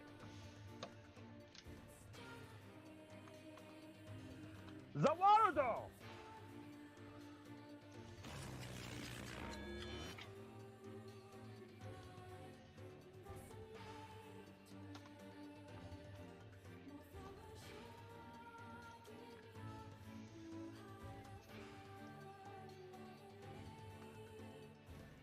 I just remembered something. Yes. Okay.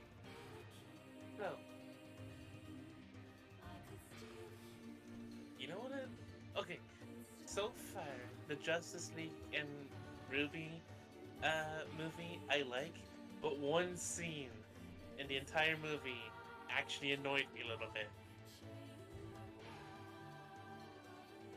Do I want to know? It'll most likely annoy you too, but I'm gonna say it anyway because I need someone's. I need to see a reaction. Okay, shoot. Okay, so I don't know if it's the first time Wonder Woman and Batman find each other in the movie, but they encounter each other, and well, Wonder Woman tries to convince Batman to come home to the world of DC, Earth. But Batman's all like, I'm staying here, I have superpowers!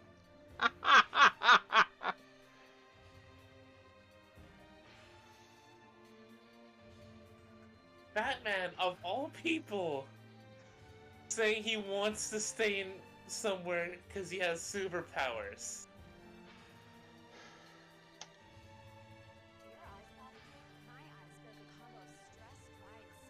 Spontaneous vision.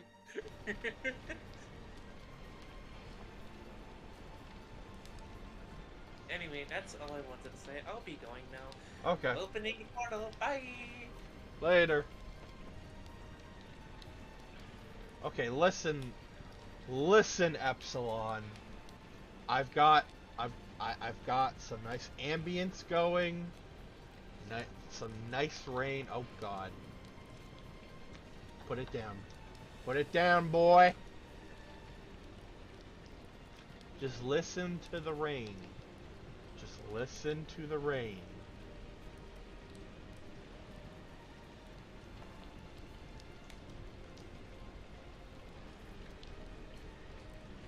What do you have? A knife! No! Just listen to the rain.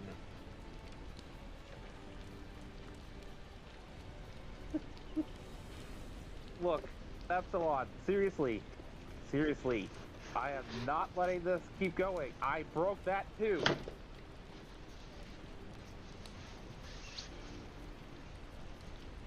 How did you?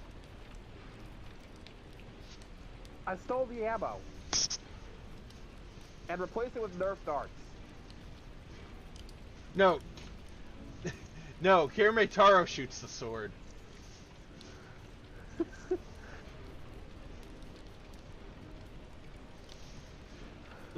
Listen to the rain.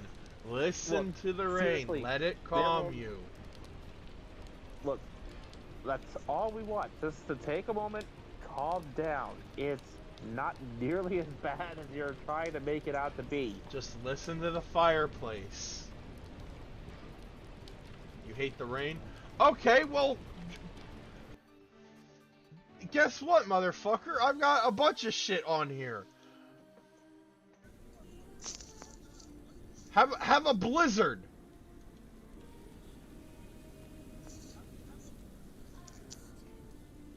Should I just give him the Vulcan sleep pinch? Why are you running? Joke's on you, you're on a treadmill. I have the power of comedy on my side, bud. You do not get to run. I have the power of comedy on my side.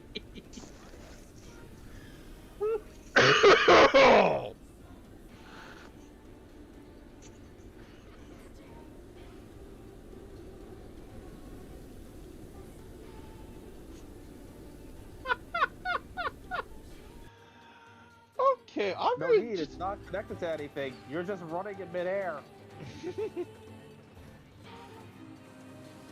I'm just gonna keep going here and try to get that last alloy I need for the quest.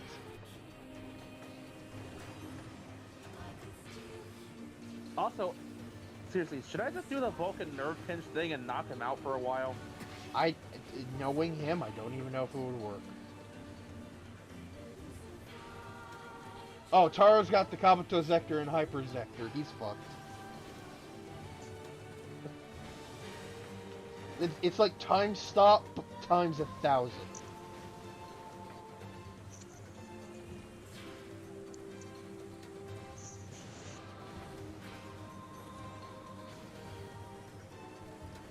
I have the power to nope. What are you, He-Man? You have the power? The power of Grayskull?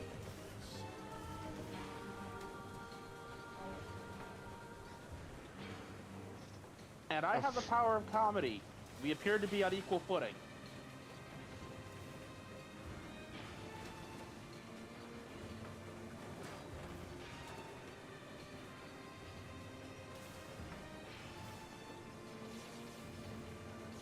However, I have a stand that negates all powers within range and leaves me basically in charge, so don't make me summon it.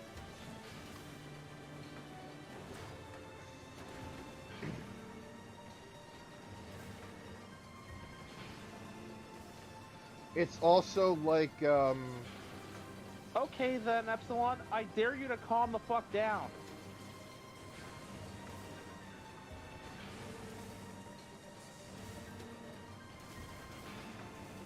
Like, this has been fun and all, but like, dude, we are sit starting to back get... and breathe. We are starting to get legitimately worried here, man.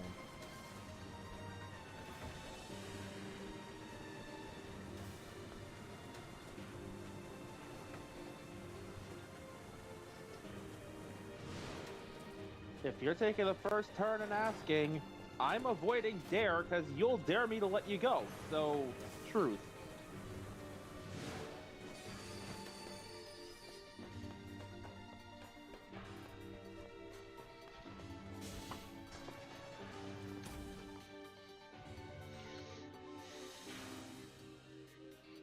He wants to play truth or dare. Yeah, I see. I don't know where he's going with this, but I see. I'm basically avoiding any chance of him daring me to let him go, so I'm just going truth.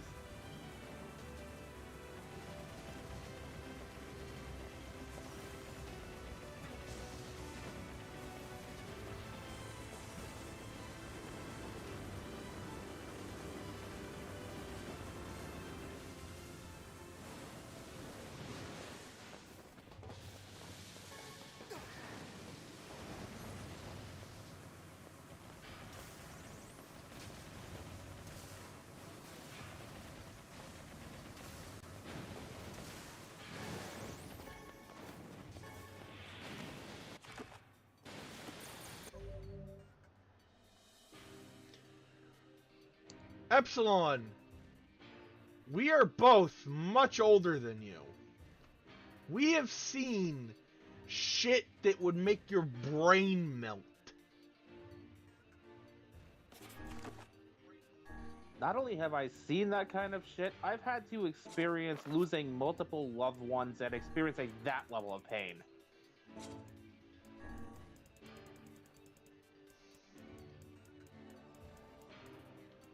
When I'm telling you this isn't as bad as you're making it out to be, take a breath and calm down. I'm telling you from a place of experience, this is not that bad. Take a breath and calm down. Have I seen them? Dude, I've done them. Oh, yeah. Yes. To both.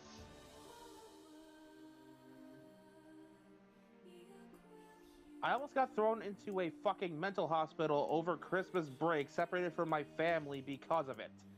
In middle school. Same. Except it wasn't around Christmas, but yeah. Put the brick down. We're just trying to help you, man. We are trying to help because we care.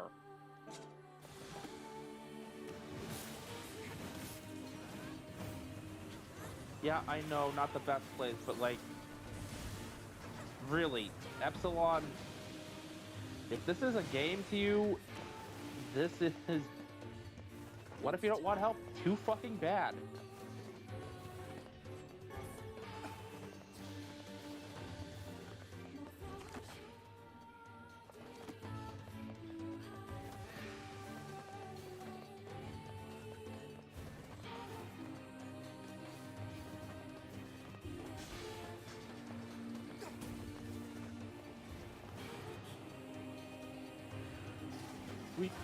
That's why I'm asking you to take a moment to breathe and calm down. Just take a break, man. Look, a couple nights ago, I had a nightmare where I had no conscience. I did a whole lot of terrible shit. I still remember the stuff I did. It was a literal nightmare. Like, that shit traumatized me. You just need to take a break and just... You're only going insane because you're letting yourself go insane. Honestly, you're kind of doing it to yourself at this rate.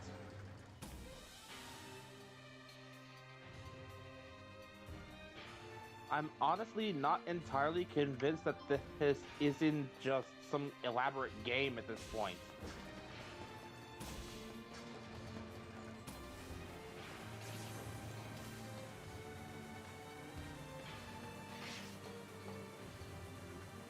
Like, I don't doubt the story you told us about how the people in class being weird was... Like, I don't doubt that was true. But, like, dude... Epsilon.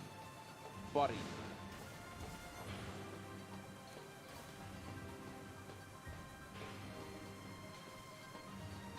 Even if you don't care, we care.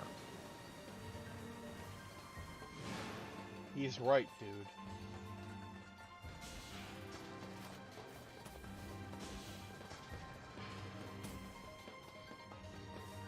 Ladies and gentlemen that are viewing the stream, I apologize for all of this. My friend Epsilon is not in a good spot right now. I also apologize for sharing too much of my own backstory with people. I didn't realize we had 5 viewers. 4. Yeah, well. Usually when I bring up how many viewers there are, wait, the number's still... whatever. Doesn't matter. Usually when I bring up how many viewers I have, at least 1 or 2 people leave.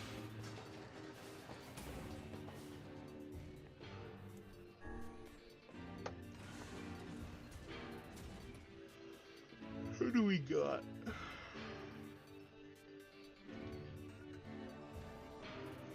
For what it's worth, Epsilon, we are trying to offer solutions that will let you live your life and move on. We're trying to help you, man.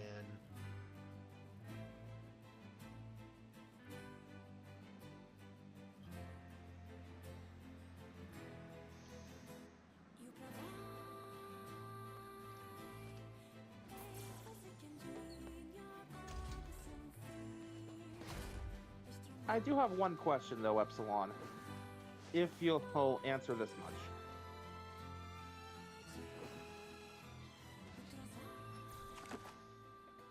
The thing that happened that got you this upset.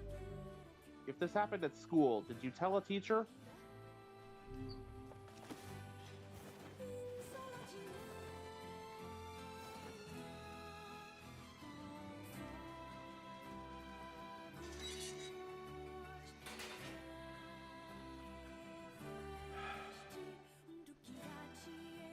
That's all I want to know. Did you tell a teacher or an adult at all about what happened?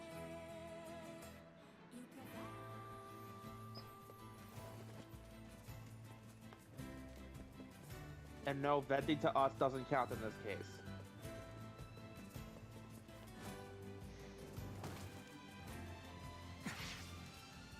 Well, there's your issue. You bastards! Calm yourself. Haste will only lead you to making an ill-timed mistake. An unstable heart is the worst. You should armor one tell can a have. teacher or an adult or relevant authority figure about this. Because if it's making you this upset, you need to talk to a teacher. Exactly. If it's making you this upset, if it's affecting you this badly, tell a teacher.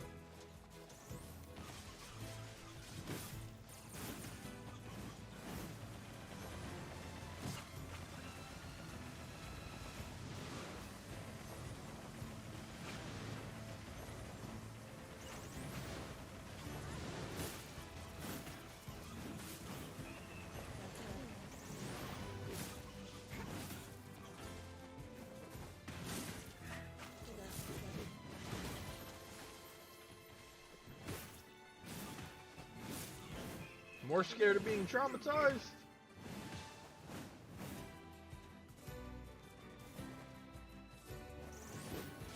I know it can be a bit scary to tell someone what just happened, especially if it's, you know, authority figure, etc. But, like, it's better than the alternative. It's better than letting this fester. Let me put it to you this way, buddy. The longer you put off telling the teachers about this, the more you're letting the weirdos win.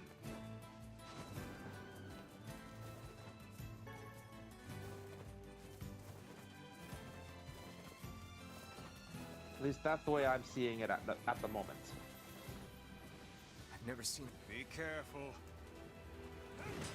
Like, if you don't do something to get head teachers involved and get at these, I'll be polite and say morons, in trouble, the more they're just gonna keep doing it.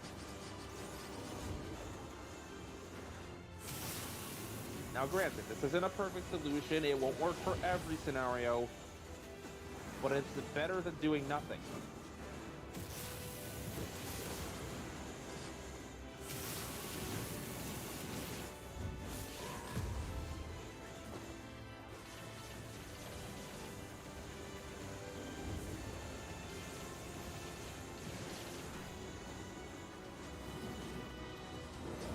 Nothing else, you can at least ask to go to a counselor to talk about it. What are they gonna do, man? Like, if they do anything to you, you can press charges.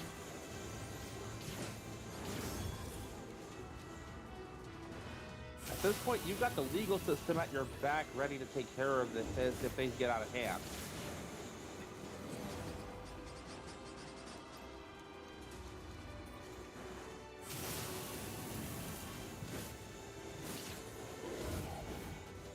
And that's why you have to take a stand.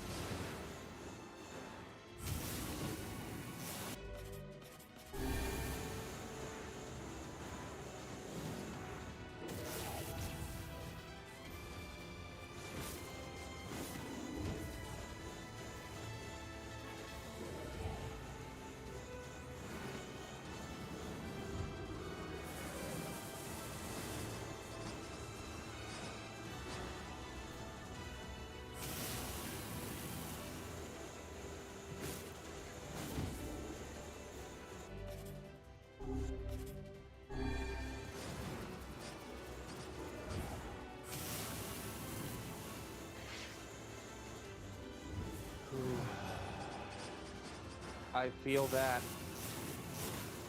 Same, man.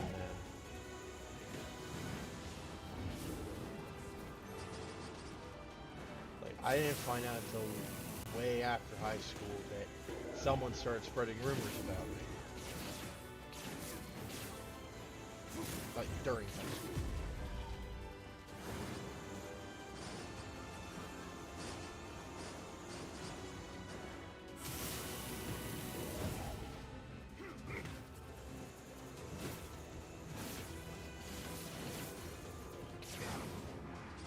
I can't promise it'll go well, but I will tell you this. Telling the teacher and at least trying to take a stand, it's better than doing nothing. Also, Stupid trash getting in our way. It's hard to imagine also, a shape. I just want to point out, your friends were the ones being weird. Okay? If they were even your friends in the first place and not just some randos in the class.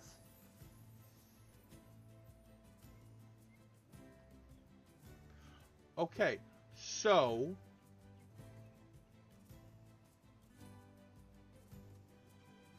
like, that's not friends. yeah, that's not friends. And also, just if it really comes down to it, if they are really trying to bully you, just start telling people that those two weird fucks lick each other's ears. Fight back.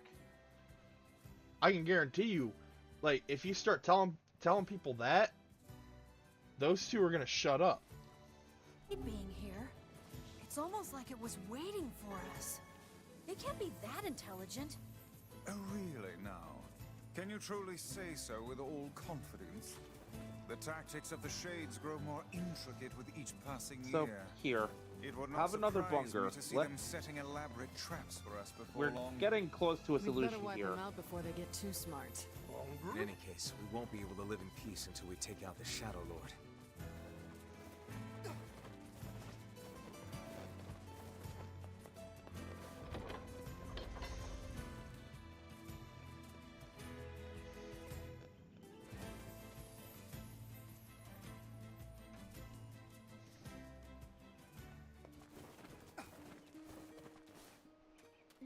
Killed the Shade at the bridge. My daughter is dead.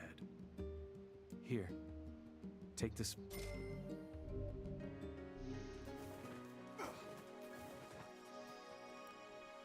We're back with all. Let me see. Wow.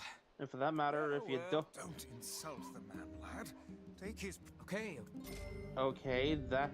I find that both sad and a little difficult to believe.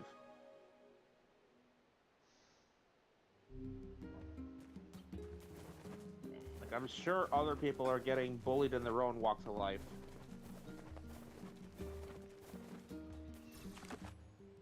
That being said, I'm not for an instant going to say, hey, you're lesser for it. Like, no.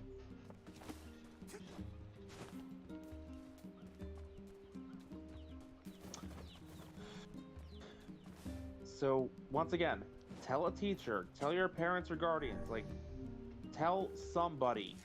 Other than us. Because we're, like... The most we're gonna do is worry and fret over you, dude. We live on the other side of the planet from you. There's not much we can do. Outside of offer words of encouragement.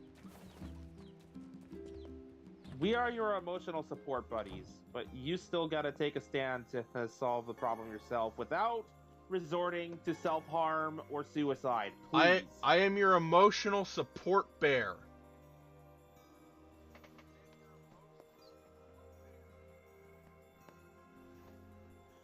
God, this stream started real fun and took a turn for the weird. It happens sometimes. And it's like Nexus, it's Epsilon, it's not in any way your fault. It isn't. It really isn't.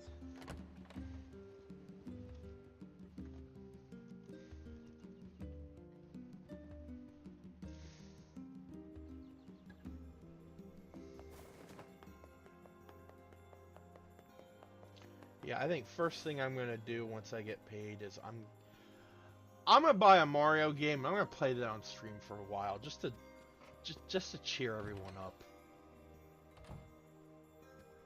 Hey, Popola. Ah, you're... Have you learned anything more about the Shadow Lord's key? I'm sorry, but it's going to take me some time yet. I see. Well, can I take something off your plate? Like Oh, a Mario how about game or this? Pokemon Well, or he's been skipped. something. Can I Just ask something you to go to upbeat. see Sure thing.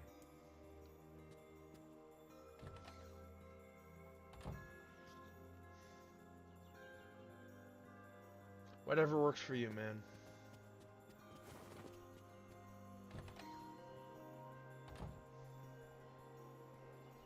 As much as I'm still going to insist that you tell the authority figures in your life about your problems, We saw the whatever shade helps in the loft. I have you, long whatever ceased helps to you in the try. moment, dude.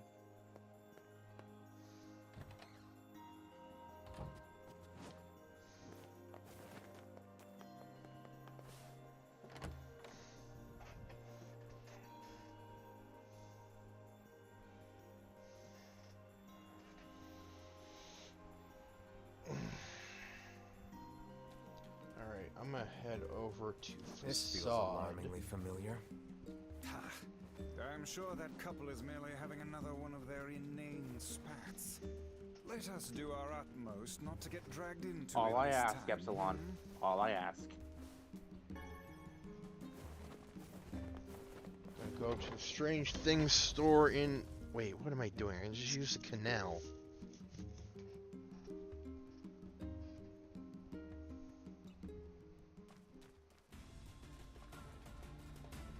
I don't have to keep trekking the long distance.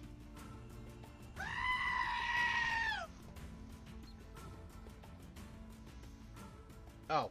I was wondering what that was about. Oh, wait, do I have the necessary... That being said, I'm still going to destroy the Death Note I took from you because nobody should have this. For real? Okay, I need to go kill a goat or two. And not for ritual sacrifice, I need their hide.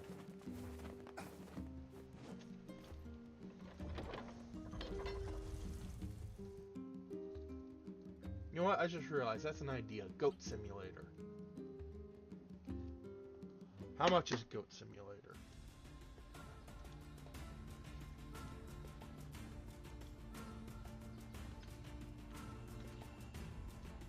What's the random thought, Epsilon?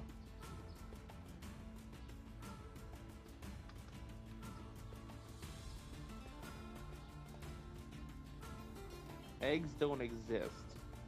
What? Okay, hold on.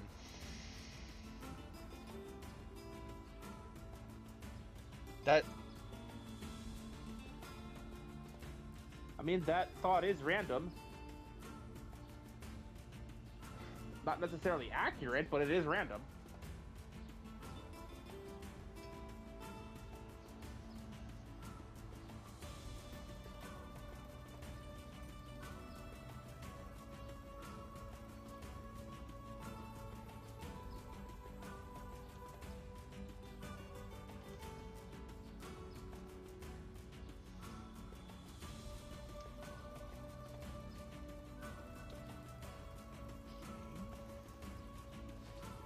Like, I can go downstairs and bring back an egg.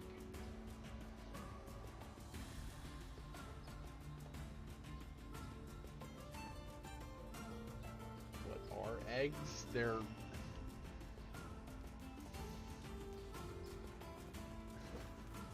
You're seriously gonna pull the if we can't define it, it doesn't exist card? Eggs are... Well, depending on the animal, they are... Damn goat. Fuck off. They're different shaped. All of the above, Epsilon. Are they food? Are they baby chick chambers? Or are they eggs? Yeah, all the above except for that last one.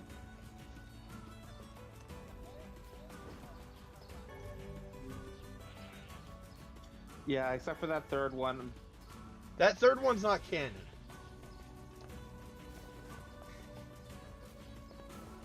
He's talking about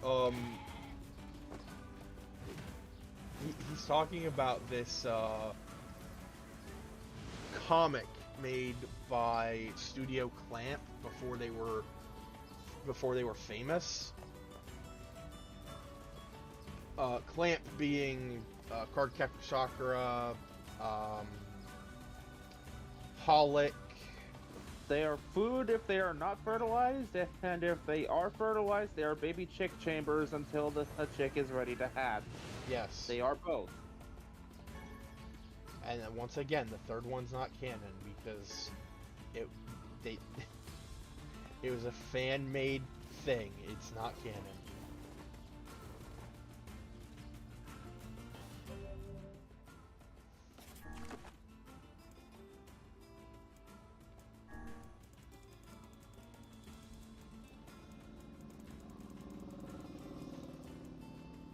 Goat hide 2. More goats.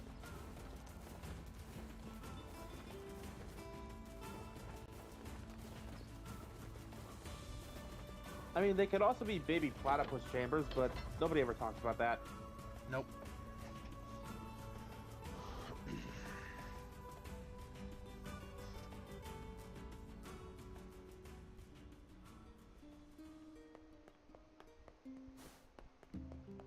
I love how you can barely see my head if, like, I'm laying back in the chair like this. You know, here's a question I've been meaning to ask. Is Power Washer Simulator like cross-platform? Like how you could play Minecraft with a person on the PlayStation if you've got an Xbox or a Switch. Let me look. Also, Nexus, you are completely right.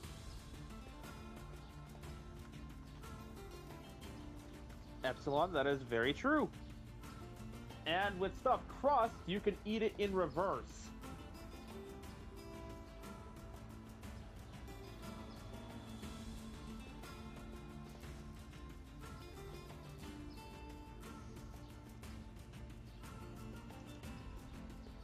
Technically speaking, that statement about pizza also applies to pie and cake.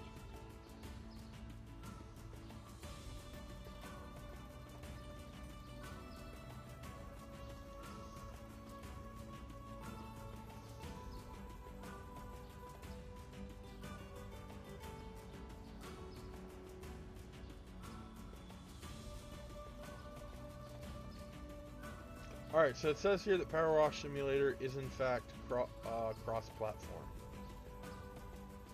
So there could be a day where we just both play Power Wash Simulator together. Yes. Assuming we can get the connection to work. Yes.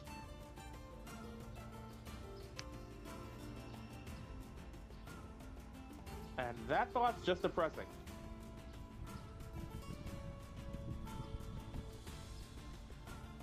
You should put all of these in Bear's random ass 3 a.m. thoughts.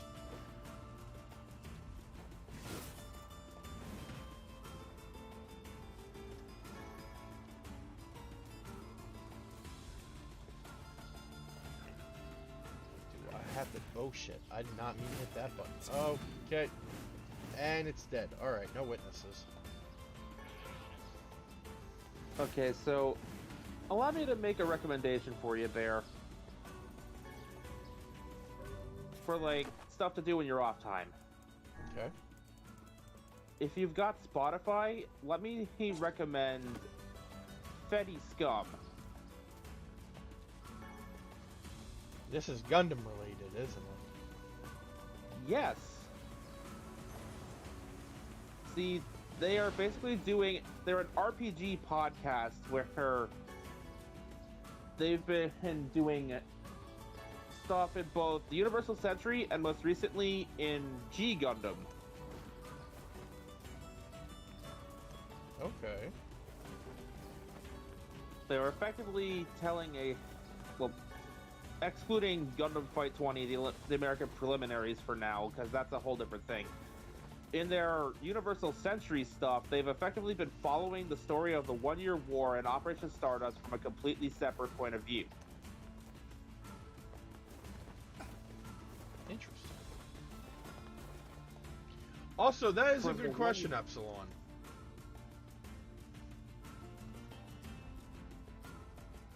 It's hard to believe there are plants that can See, grow in this it desert. depends on how the mirror is Yeah, made. this'll never work.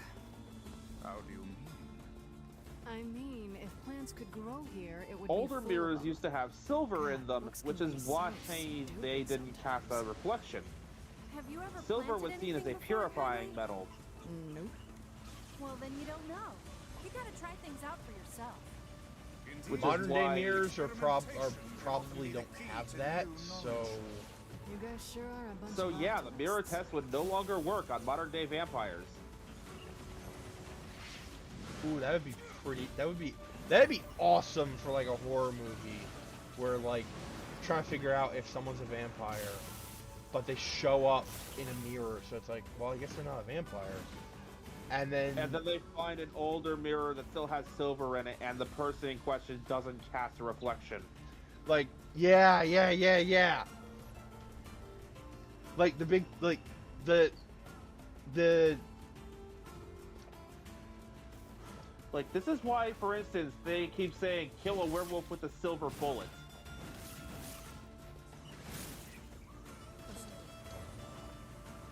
So I found In older myths, silver was seen as a purifying metal, and weapons and things made with silver would be seen as, like, purifying and holy.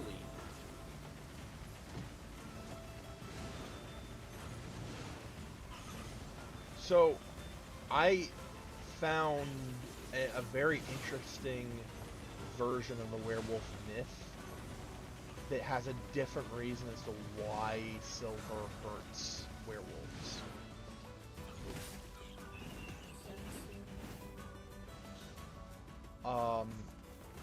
The idea is that werewolves, like lycanthropy, is actually a curse by God given to Judas after betraying Jesus, and the silver coins that he betrayed him for, that he betrayed Jesus for, hurt him, so he can never have them.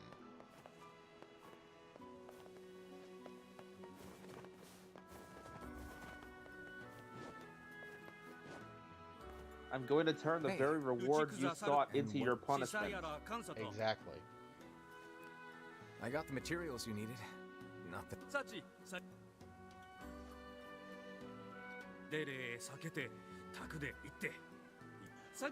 Also, Hey, I'm just gonna looks- point this out there. Everybody's going like, yeah, the devil is probably the most evil entity in the universe. But then you stop and realize he manages hell, which is effectively soul jail.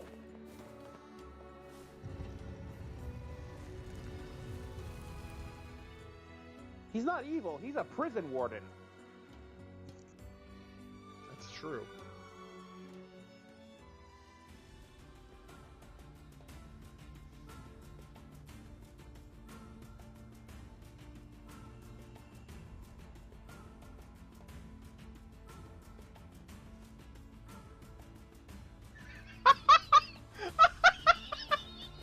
What the fuck are you guys doing?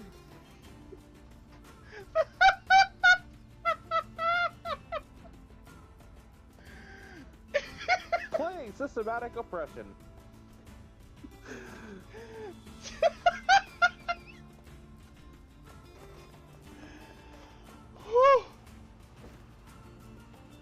Oh!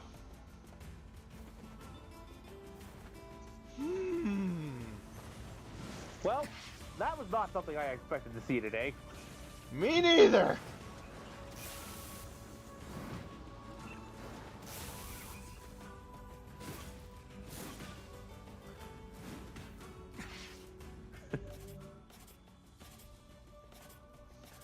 So, anyways, the first season follows a team of Federation pilots called originally the Flying Anchors because they were like fighter aircraft pilots.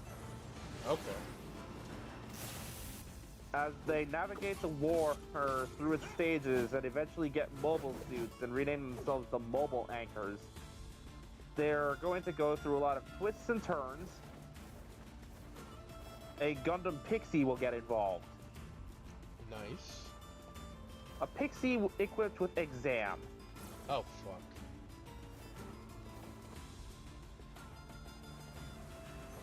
There will also be a number of betrayals, Xeon double agents. The exam system. The reason why we can't have nice things.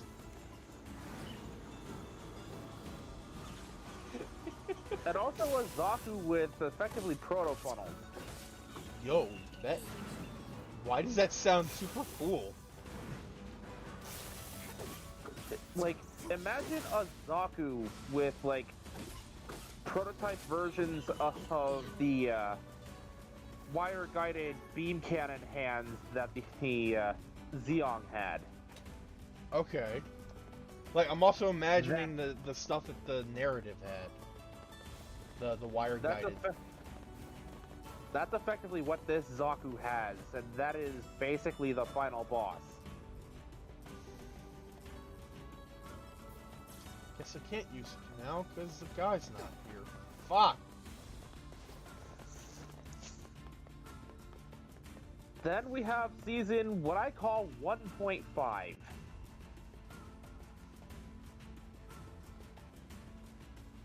Operation Stardust.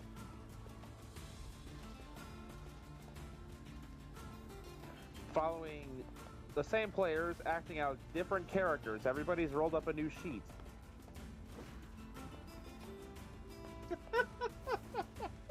As they navigate the background of Stardust memory. Look what Epsilon posted.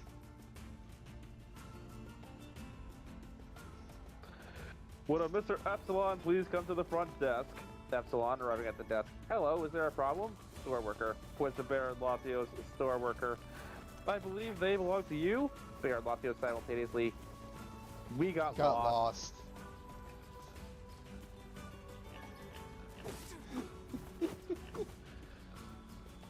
Epsilon. I didn't even bring you guys here with me.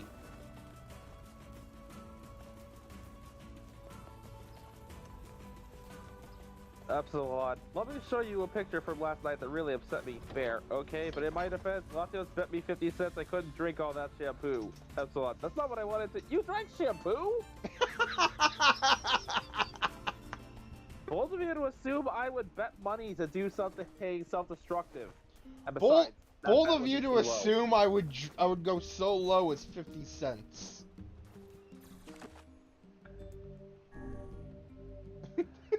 Yeah, also bold of you to assume I would bet that low in the first place.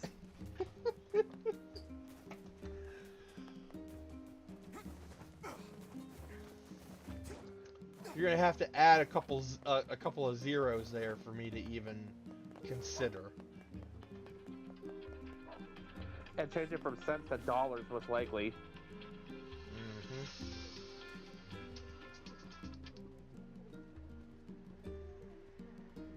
Epsilon. In your opinion, what's the height of stupidity? Bear, turning to Latios. How tall are you? Oh, that's just mean. Is your husband around? Sorry, he's out shopping. Oh, all right. Well... If I may, madam, what is it about our... This is another map, isn't it? Well, as soon as he sees it, he's going to run off on some fool treasure hunt again. I understand. I know what it's like. I don't suppose... If you can track it like, down one, and that's bring mean, it to and my two, you did it husband, wrong, because that you're would be supposed to enough. ask the person who asked you the question. That seems like Popola's area of expertise. Yeah. Surely you are aware that meddling in the affairs of a married couple will accomplish nothing. I didn't come up with it. Took on a yeah, job, and figures. I'm gonna see it through. I thought that sounded Your familiar. sense of duty is positively breathtaking. Hey, I know what it feels like to worry about family. If we can keep others out of danger by handling stuff like this, I'm all for it. It is a tremendous burden. Epsilon, And we need a yes, I distraction. cannot say I There. Is dislike anyone that here way of good at jumping thinking. up and down and making weird noises? Latios whispering, "My time has come." The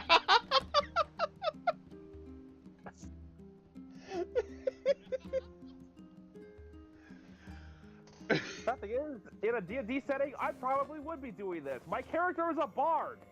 Dude, I need to tell you about. Okay, so me and Chocobo were playing. We're during our first D&D campaign, right? I was a werebear. He was a dwarf bard. I was also a human barbarian, but one of our friends who was playing an elf thief needed to get to their home, which was a brothel in the capital city, and they needed a distraction because there were guards everywhere. So what I suggested was that I go full bear mode, and that Chocobo's character gets on my back, loot ready, and I just tear off across the capital city as he starts playing Take On Me.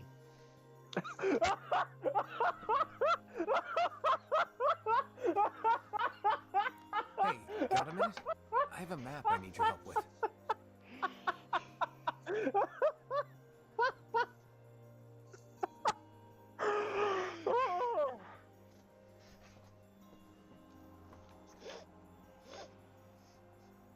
Oh god, that was a good one. That was a good laugh.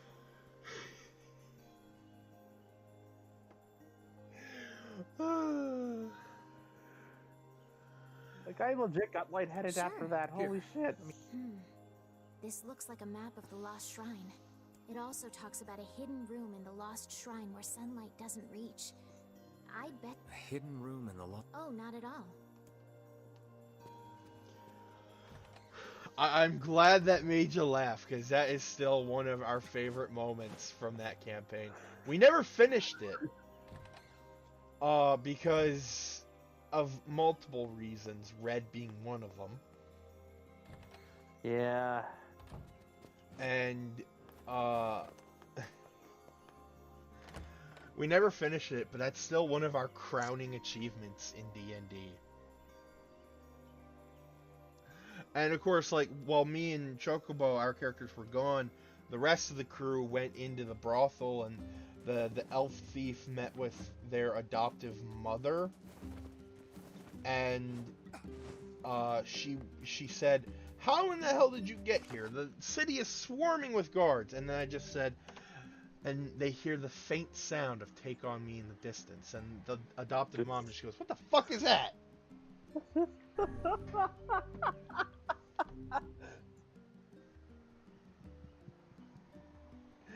Like, it's still one of our best moments.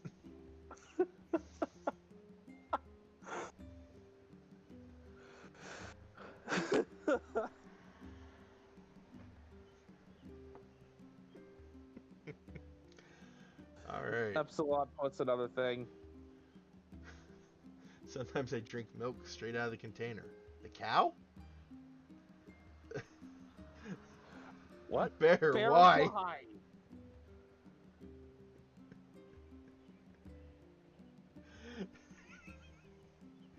Alright, we are coming up on 3 hours here. I think that's good for now.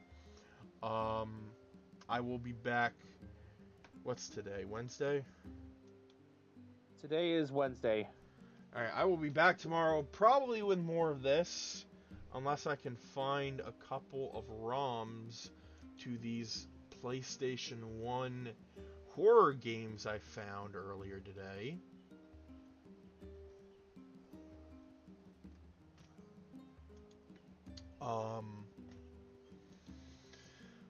But yeah, I'll probably be back to this. So, thank you all for watching. This has been Vegas Bear 92. And I will see you guys on the next stream. Alright? Everybody have a good day, and remember, it's always better than you think.